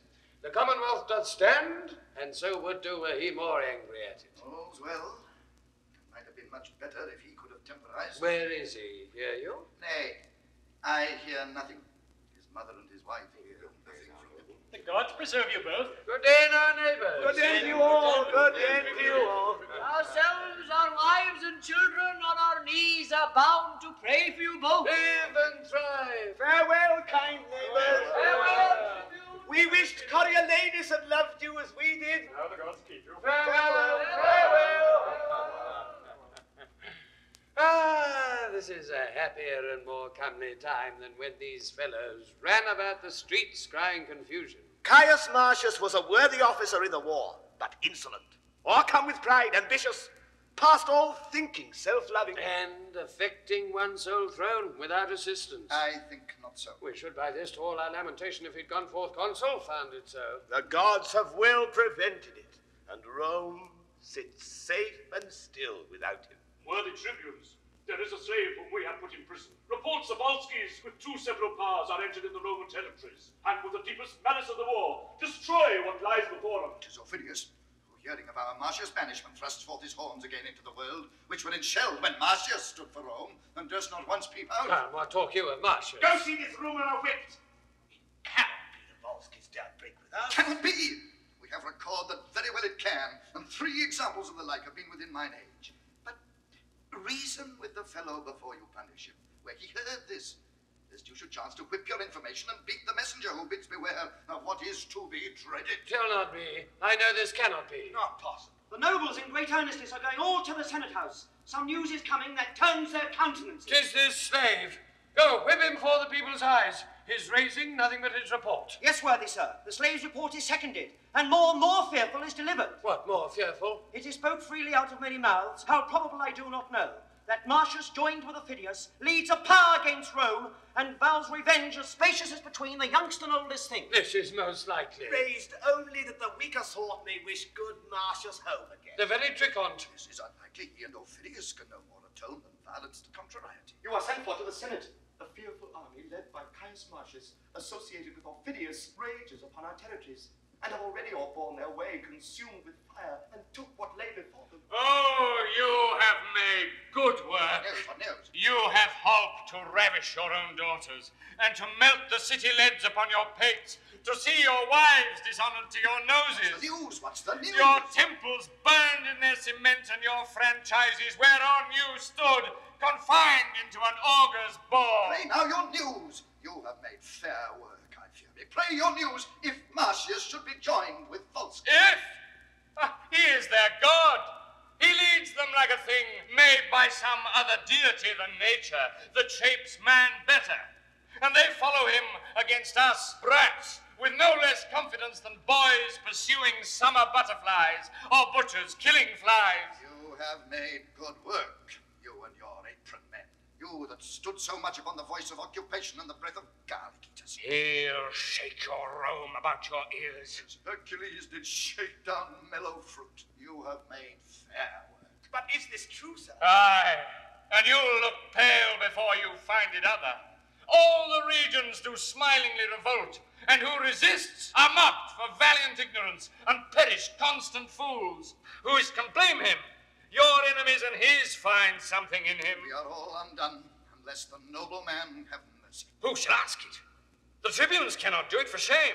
The people deserve such pity of him as the wolf does of the shepherds. For his best friends, if they should say, be good to Rome, they charged him, even as those should do that had deserved his hate, and therein showed like enemies. 'Tis true. If he were putting to my house the brand that shall consume it, I have not the face to say, beseech you, Caesar.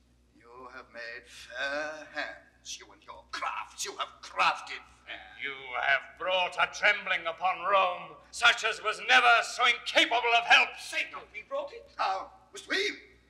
We loved him, but like beasts and cowardly nobles, gave way unto your clusters who did put him out of the city. But I fear they'll roar him in again.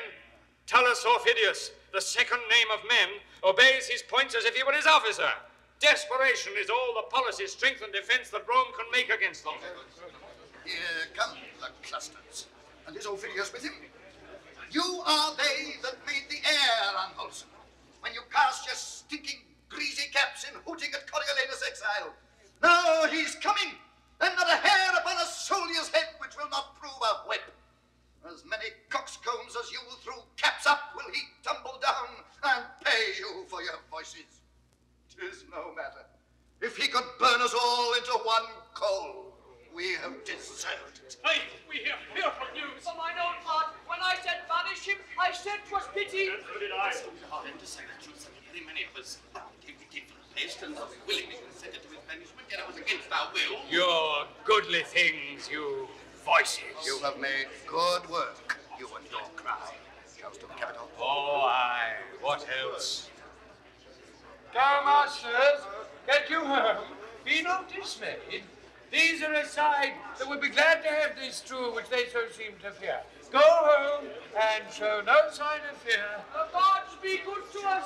Oh, come, masters, let's home. I ever said we were in the wrong when we banished him. We all but come, let's home. I do not like this news. Nor I. Let's to the capital. Would half my wealth would buy this for a lie. Okay, let's go.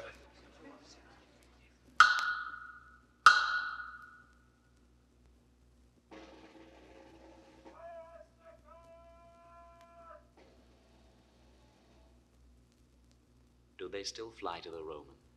I do not know what witchcraft's in him, but your soldiers use him as the graceful meat, their talk at table and their thanks at end. And you are darkened in this action, sir, even by your own. I cannot help it now. Unless by using means I lame the foot of our design.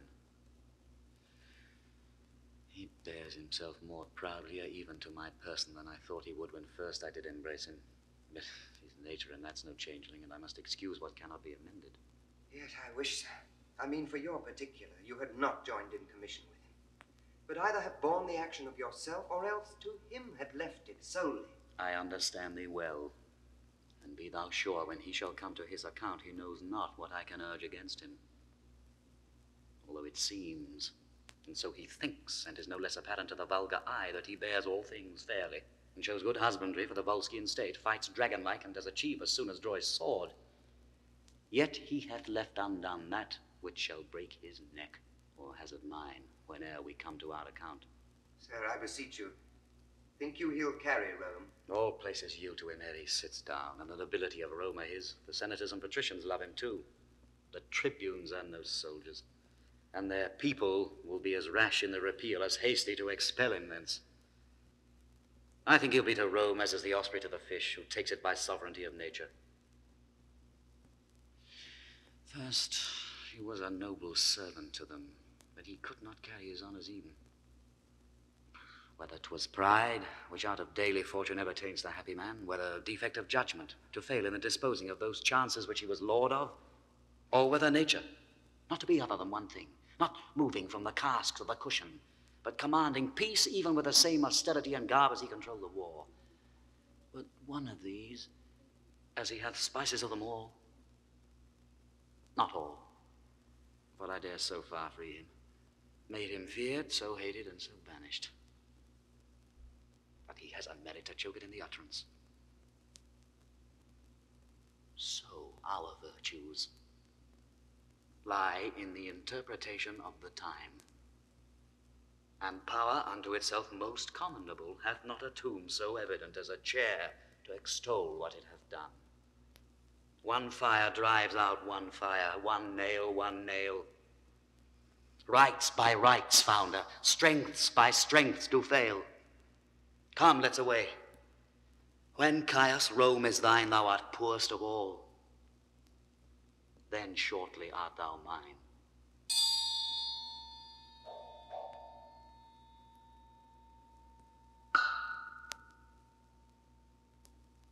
No, I'll not go. You hear what he hath said, which was sometime his general, who loved him in the most dear particular. He called me father. None of that. Go, you that banished him, a mile before his tent fall down and knee the way into his mercy. Nay, if he coyed to hear Cominius speak, I'll keep it home. He would not seem to know me. You hear? Yet one time he did call me by my name. I urged our old acquaintance, and the drops that we have bled together. Coriolanus he would not answer to, forbade all names. He was a kind of nothing, titleless till he had forged himself a name of the fire of burning Rome. So, you have made good work. A pair of tribunes that have racked for Rome to make coals cheap. Noble memory. I minded him how royal 'twas to pardon when 'twas less expected. He replied it was a bare petition of a state to one whom they had punished. Very well. Could he say less? I offered to awaken his regard for his private friends. His answer to me was he could not stay to pick them in a pile of noisome, musty chaff. He said 'twas folly for one poor grain or two to leave unburnt, and still to nose the offence. For one poor grain or two. I am one of those.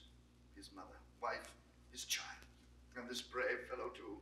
We are the grains. You are the musty chaff, and you are smelt above the moon. We must be burnt for you. Nay, pray be patient. If you refuse your aid in this never-needed help, yet do not upbraid with our distress. But sure, if you would be your country's pleader, your good tongue, more than the instant army we can make, might stop our countrymen. No, I will not meddle. Pray you, go to him.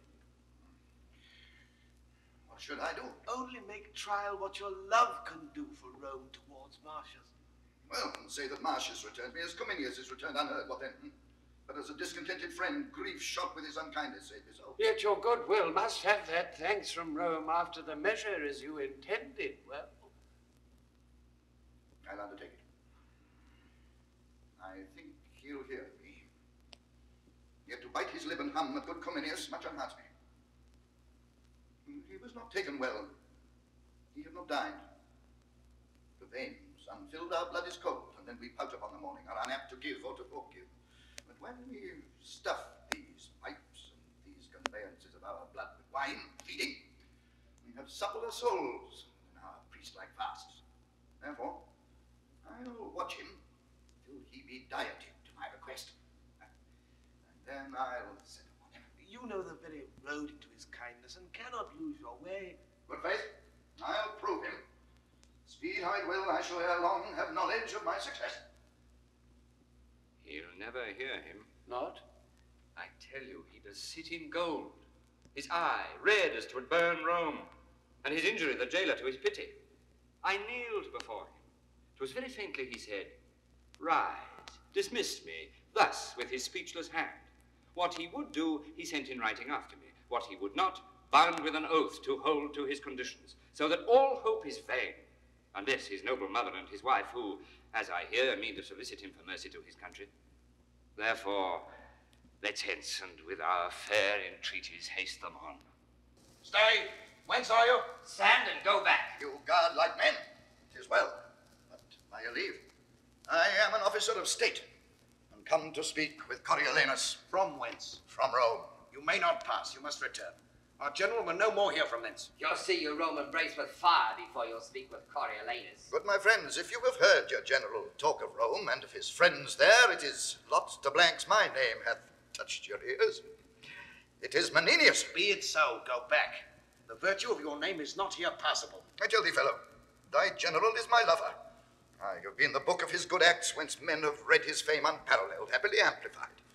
For I have ever verified my friends, of whom he's chief, with all the sighs that verity would without lapsing suffer. Nay, sometimes, like to a bowl upon a subtle ground, I've tumbled past the throw, and in his praise have almost stamped the leasing. Therefore, fellow, I must have leave to pass. Faith, sir, if you told as many lies in his behalf as you've uttered words in your own, you should not pass here. No, though it was virtuous to lie is to live chastely. Therefore, go back. Prithee, fellow, remember my name is Menenius. Always factionary on the party of your general. Howsoever you have been as liar, as you say you have, I am one that telling true under him must say you cannot pass. Therefore, go back. Has he dined? Canst thou tell? For I would not speak with him till after dinner. You are a Roman, are you? I am, as thy general is. Then you should hate Rome as he does. Can you, when you have pushed out your gates, the very defender of them, and in a violent popular ignorance given your enemy your shield, think to front his revenges with the easy groans of old women, the virginal palms of your daughters, or with the palsied intercession of such a decayed dotard as you seem to be? Can you think to blow out the intended fire your city is ready to flame in with such weak breath as this? No, you are deceived. Therefore, back to Rome, and prepare for your execution. You are condemned. Our general has sworn you out of reprieve and pardon. Sirrah, if thy captain knew I were here, he would use me with estimation. Ah, my captain knows you not. I mean thy general. My general cares not for you. Back, I say, go! Lest I let forth your half pint of blood. Hey, back! That's the utmost of your having. Hey, back. fellow, Back. go! What's the matter? Now, you companion, I'll say an errand for you. You shall know now that I am in estimation. You shall perceive that a jack garden cannot office me from my son Coriolanus. Guess but my entertainment with him. If thou standst not either state of hanging or of some death more long in spectatorship and crueler in suffering, behold now, presently, swooned for what's to come upon thee. The glorious gods sit in hourly synod about thy particular prosperity. Love thee no worse than my old father Menenius does. Oh, my son, thou art preparing fire for this. But thee, here's water to quench it. I was hardly moved to come to thee, but being assured none but myself could move thee, I have been blown out of your gates with sighs. Conjure thee to pardon Rome and thy petitionary country. The good gods assuage thy wrath, and turn the dregs of it upon this varlet here, this, who like a block hath denied my access to thee. Away. Oh. Away. Wife, mother, child, I know not. My affairs are servanted to others. Though I owe my revenge properly, my remission lies in Volscian breasts. That we have been familiar in great forgetfulness shall poison rather than pity, note how much. Therefore be gone. Mine ears against your suits are stronger than your gates against my force. Therefore I love thee. Take this along, I writ it for thy sake and would have sent it. Another word, Menenius, I will not hear thee speak. This man Aufidius was my beloved in Rome.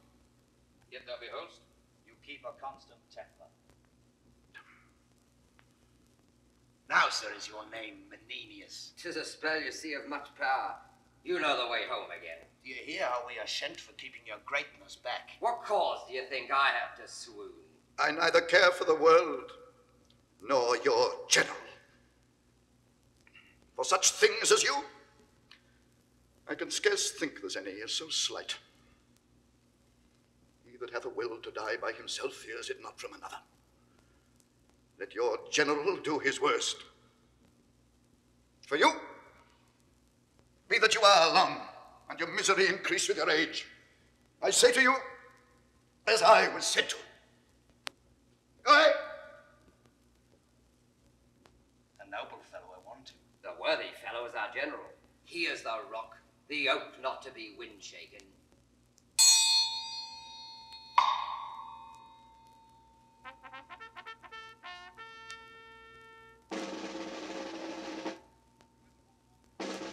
We will, before the walls of Rome tomorrow, set down our host. My partner in this action, you must report to the Volscian lords how plainly I have borne this business. Only their ends you have respected. Stopped your ears against the general suit of Rome.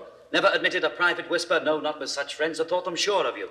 This last old man, whom with a cracked heart I have sent to Rome, loved me above the measure of a father. Nay, guarded me indeed. Their latest refuge was to send him, for whose old love I have, though I showed sourly to him, once more offered the first conditions which they did refuse and cannot now accept. To grace him only, that thought he could do more. A very little I've yielded to. Fresh embassies and suits, nor from the state nor private friends hereafter will I lend ear to. Ah. What shout is this? Shall I be tempted to infringe my vow in the same time 'tis made?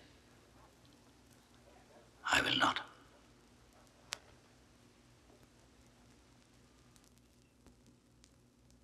My wife comes foremost, then the honored mold wherein this trunk was framed, and in her hand the grandchild to her blood. But out, affection, all bond and privilege of nature break. Let it be virtuous to be obstinate. What is that courtesy worth, or those doves' eyes which can make gods forsworn? I melt, and am not of stronger earth than others. My mother bows, as if Olympus to a molehill should in supplication nod, and my young boy hath an aspect of intercession which great nature cries, deny not. Let the Volscis plough Rome and harrow Italy. I'll never be such a gosling to obey instinct, but stand as if a man were author of himself, and knew no other kin. My lord and husband, These eyes are not the same I wore in Rome. the sorrow that delivers us thus changed makes you think so. Like a dull actor now, I have forgot my part in the mount, even to a full disgrace. Best of my flesh, forgive my tyranny, but do not say for that forgive our Romans. Oh, a kiss, long as my exile, sweet as my revenge. Now by the jealous Queen of Heaven, that kiss I carried from thee, dear, and my true lip hath virgined it e'er since. You gods, I prate, and the most noble mother of the world leave unsaluted. Sink my knee i' the earth. Of thy deep duty more impression show than that of common sons. Oh, stand up, blessed. Whilst with no softer cushion than the flint I kneel before thee, and unproperly show duty as mistaken all this while between the child and parent. What's this? Your knees to me, to your corrected son? Then let the pebbles on the hungry beach fill up the stars. Then let the mutinous wind strike the proud cedars against the fiery sun, murdering impossibility to make what cannot be slight work. Thou art my warrior. I hope to frame thee. Do you know this lady? The noble sister of Publicola, the moon of Rome, chaste as the icicle that's curdled by the frost from purest snow and hangs on Dian's temple. Dear Valeria. This is a poor epitome of yours, which by the interpretation of full time may show like all yourself. The god of soldiers, with the consent of supreme Jove, inform thy thoughts with nobleness, that thou mayst prove to shame unvulnerable, and stick in the wars like a great sea mark, standing every flaw, and saving those that eye thee. Your knees, sirrah. That's my brave boy. Even he, your wife, this lady, and myself are suitors to you. I beseech you, peace. Or if you'd ask, remember this before, the things I have forsworn to grant may never be held by you denials. Do not bid me dismiss my soldiers or capitulate again with Rome's mechanics. Tell me not wherein I seem unnatural. Desire not to allay my rages and revenges with your colder reasons. Oh, no more, no more. You have said you will not grant us anything, for we have nothing else to ask but that which you deny already. Yet we will ask that if you fail in our request, The blame may hang upon your hardness. Therefore, hear us. Aufidius, and you Volsci's mark, for we hear naught from Rome in private. Your request? Should we be silent and not speak? Our raiment and state of bodies would bewray what life we have led since thy exile. Think with thyself, how more unfortunate than all living women are we come hither, since that thy sight, which should make our eyes flow with joy, hearts dance with comforts, constrains them weep and shake with fear and sorrow, making the mother, wife, and child to see the son, the husband, and the father tearing his country's bowels out. And to poor we thine enmity is most capital. Thou barst us our prayers to the gods, which is a comfort that all but we enjoy. For how can we, alas, how can we for our country pray whereto we're bound, together with thy victory whereto we're bound? Alack, or we must lose the country, our dear nurse, or else thy person, our comfort in the country. We must find an evident calamity, though we had our wish, which side should win. Or either thou must as a foreign recreant be led with manacles through our streets, or else triumphantly tread on thy country's ruin, and bear the palm for having bravely shed thy wife and children's blood. For myself, son, I purpose not to wait on fortune till these wars determine. If I cannot persuade thee rather to show a noble grace to both parts than seek the end of one, thou shalt no sooner march to assault thy country than to tread, trust to it thou shalt not, on thy mother's womb that brought thee to this world. I and mine, that brought you forth this boy to keep your name living to time. I shall not tread on me. I'll run away till I'm bigger, but then I'll fight. Not of a woman's tenderness to be requires nor child, nor woman's face to see. I have sat too long. Nay, go not from us thus. If it were so that our request did tend to save the Romans, thereby to destroy the Volscis whom you serve, you might condemn us as poisoners of your honor. No, our suit is that you reconcile them, while the Volscis may say, this mercy we have showed, the Romans, this we received, and each in either side give thee all hail to thee, and cry, be blessed for making up this peace. Thou knowst, great son, the end of war is uncertain, but this certain, that if thou conquer Rome, the benefit which thou shalt thereby reap is such a name whose repetition will be dogged with curses, whose chronicle thus writ, the man was noble, but with his last attempt he wiped it out, destroyed his country, and his name remains to the ensuing age abhorred. Speak to me, son.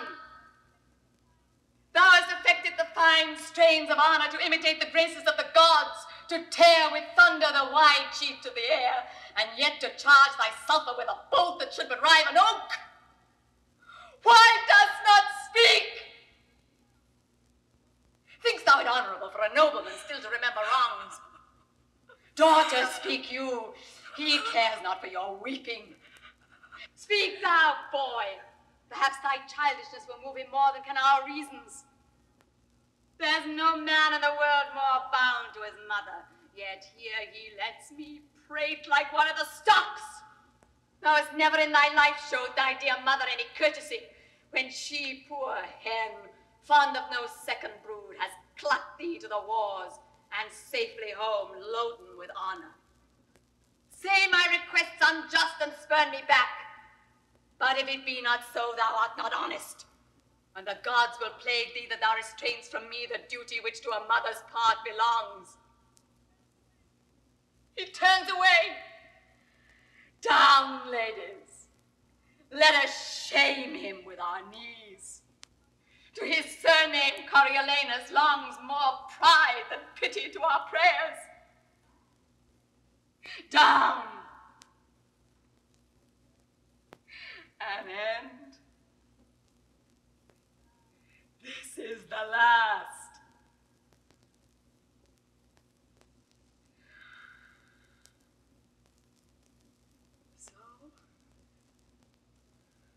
will home to Rome and die among our neighbors.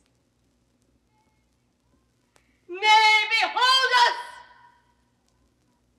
This boy that cannot tell what he would have, but kneels and holds up hands for fellowship, does reason our petition with more strength than thou hast to deny it.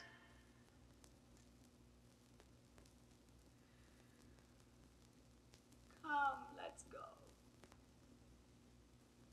This fellow had a Volscian to his mother. His wife is in Coriolanus, and his child like him by chance. Yet give us our dispatch. I am hushed until our city be afire, and then I'll speak a little. Oh, Mother. Mother. What have you done? Behold, the heavens do ope. The gods look down in this unnatural scene they laugh at. Oh, my mother, mother. Oh, you have won a happy victory to Rome, but for your son, believe it, oh, believe it, most dangerously you have with him prevailed, if not most mortal to him. But let it come. Aufidius, though I cannot make true wars, I'll frame convenient peace. Now, good Aufidius, were you in my stead, would you have heard a mother less or granted less, Aufidius? I was moved withal. I dare be sworn you were. And, sir, it is no little thing to make mine eyes to sweat compassion. But, good sir, what peace you'll make, advise me. For my part, I'll not to Rome. I'll back with you, and pray you stand to me in this cause. Oh, mother, oh, wife. I am glad not to set thy mercy and thy honor as difference in me. Out of that I'll work myself a former fortune. Aye, by and by. We will drink together, and you shall bear a better witness back than words which we, on like conditions, will have countersealed. Come, enter with us. Ladies, you deserve to have a temple built you. All the swords in Italy and her confederate arms could not have made this peace.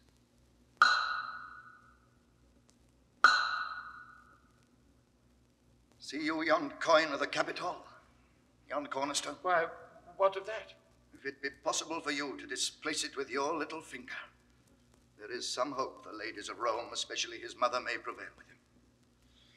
But I say there's no hope in it. Our throats are sentenced. Stay upon execution. It's possible that so short a time can alter the condition of a man. There is difference here between a grub and a butterfly, yet your butterfly was a grub, and this Martius is grown from man to dragon. He has wings. He's more than a creeping thing. He loved his mother dearly. So did he me. And he no more remembers his mother now than an 8-year-old horse. The tartness of his face sours ripe grapes. When he walks, he moves like an engine, and the ground shrinks before his treading. He is able to pierce a corslet with his eye, talks like a knell, and his hum is a battery. He sits in his state as a thing made for Alexander. What he bids be done is finished with the bidding. He wants nothing of a god but eternity and a heaven to throne in. Yes, mercy, if you report him truly. I paint him in the character. Mark what mercy his mother shall bring from him. There's no more mercy in him than there is milk in a male tiger. That shall our poor city find. And all this is long of you. The gods be good unto us. No! In such a case, the gods will not be good unto us. When we banished him, we respected not them, and he, returning to break our necks, they respect not us. Sir, if you'd save your life, fly to your house. The plebeians have got your fellow tribune, and hail him up and down, all swearing if the Roman ladies bring not comfort home, they'll give him death by inches. News! What's the news? Good news! Good news! The ladies have prevailed. The Volscians are dislodged and Martius gone. A merrier day did never yet greet Rome. No, not the expulsion of the Tarquins. Friend, not thou certain this is true?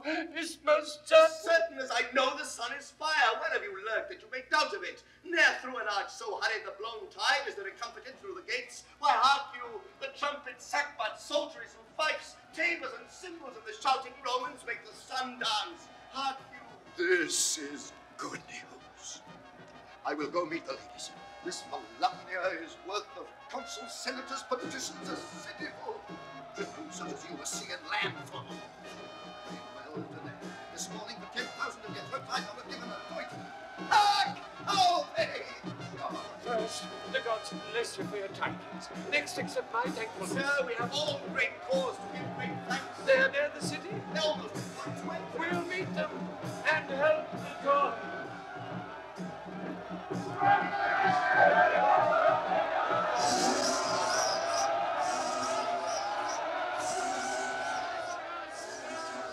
Behold our patroness, the life of Rome. Call all your tribes together. Praise the gods and make triumphant fires. Strew flowers before them. Unshout the noise that banished Martius. Reveal him with the welcome of his mother. Cry, welcome, ladies. Welcome. Welcome, ladies. Welcome.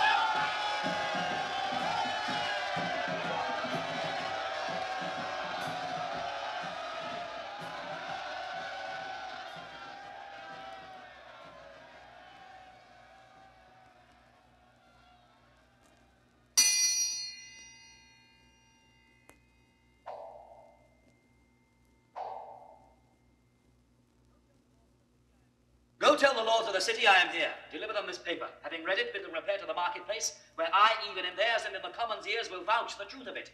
Him I accuse, the city ports by this hath entered, and intends to appear before the people, hoping to purge himself with words. Dispatch. Aye, my lord. Most welcome. How is it with our general? Even so, as with a man by his own arms empoisoned, and with his charity slain. Most noble sir, if you do hold the same intent wherein you wished us parties, we'll deliver you of your great danger. Sir, I cannot tell. We must proceed as we do find the people. The people will remain uncertain, whilst twixt you there's difference, but the fall of either makes the survivor heir of all. I know it. And my pretext to strike at him admits a good construction. I raised him, and I pawn mine honor for his truth, who being so heightened, he watered his new plants with dews of flattery, seducing so my friends. And to this end he bowed his nature, never known before, but to be rough, unswayable, and free. Sir, his stoutness when he did stand for consul, which he lost by lack of stooping. That I would have spoke of. Being banished forth, he came unto my hearth, presented to my knife his throat. I took him, made him joint servant with me, gave him way in all his own desires. Nay, let him choose out of my files his projects to accomplish, my best and freshest men. Served his designments in mine own person, hoped to reap the fame which he did end all his, and took some pride to do myself this wrong. Till at the last I seemed his follower, not partner, and he waged me with his countenance as if I had been mercenary. So he did, my lord. The army marvelled at it, and in the last, when we had carried Rome, and that we looked for no less spoil than glory. There was it, for which my sinews shall be stretched upon him at a few drops of women's rheum, which are as cheap as lies. He sold the blood and labor of our great action. Therefore shall he die, and I'll renew me in his fall. And hark!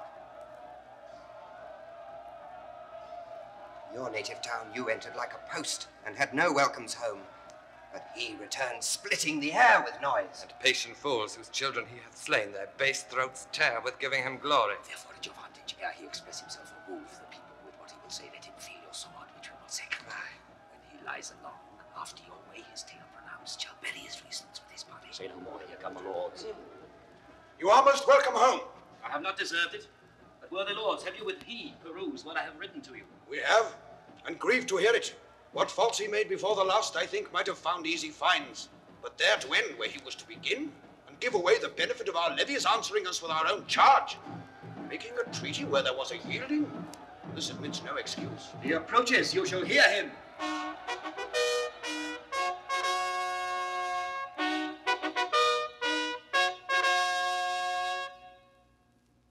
Hail, lords. I'm returned your soldier, no more infected with my country's love than when I parted hence, but still subsisting under your great command. You are to know that prosperously I have attempted, and with bloody passage led your wars even to the gates of Rome. Our spoils we have brought home doth more than counterpoise a full third part the charges of the action.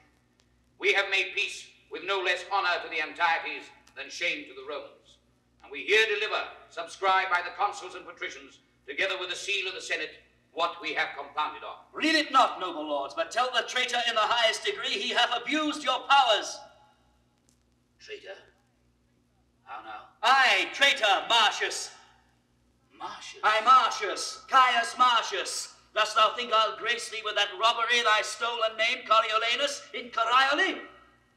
You lords and heads of the state, perfidiously he has betrayed your business and given up for certain drops of salt your city Rome. I say, your city, to his wife and mother, breaking his oath and resolution like a twist of rotten silk, never have been in council of the war, that in his nurse's tears he whined and roared away your victory, but pages blushed at him, and men of heart looked wondering each at others. Yes, thou Mars. Name not the god, thou boy of tears. No more. Measureless liar. Thou hast made my heart too great for what contains it. Boy, oh slave. Pardon me, lords. 'Tis the first time that ever I was forced to scold. Your judgment's my grave, lords, must give this cur the lie, and his own notion, who wears my stripes impressed upon him, that must bear my beating to his grave, shall join to thrust the lie unto him. My lord! Peace, mouth, and hear me speak! Cut me to pieces, Volsci's men and lads, stain all your edges on me. Boy, false hound, if you have writ your annals, truth is there, that like an eagle in a dovecote I fluttered your Volscians in Corioli. Alone I did it. Boy! Noble lords, will you be put in mind of his blind fortune, which was your shame by this unholy braggart, for your own eyes and ears? Let him die for it. Tear him to pieces! Wasn't there? He killed my daughter! Peace, the man is noble. His fame holds in this hole of the earth. His last offense is to a shout out judicious hearing. Oh, that I had him with 6 Aufidiuses or more, his tribe, to use my lawful sword. Insolent villain!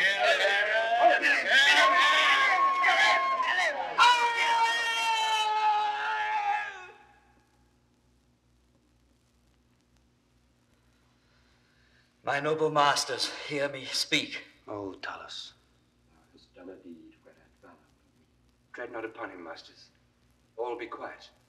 Put up your swords. My lords, when you shall know, as in this rage provoked by him you cannot, the great danger which this man's life did owe you, you'll rejoice that he is thus cut off. Please it your honors to call me to your senate. I'll deliver myself your loyal servant or endure your heaviest censure.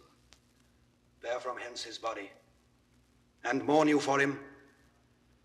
Let him be regarded as the most noble course that ever herald did follow to his urn. His own impatience takes from Aufidius a great part of blame. Let's make the best of it. My rage is gone, and I am struck with sorrow. Take him up. Help 3 of the chiefest soldiers, I'll be one. Beat thou the drum that it speak mournfully. Trail your steel pikes. Though in this city he hath widowed and unchilded many a one, which to this hour bewail the injury, yet he shall have a noble memory. Assist,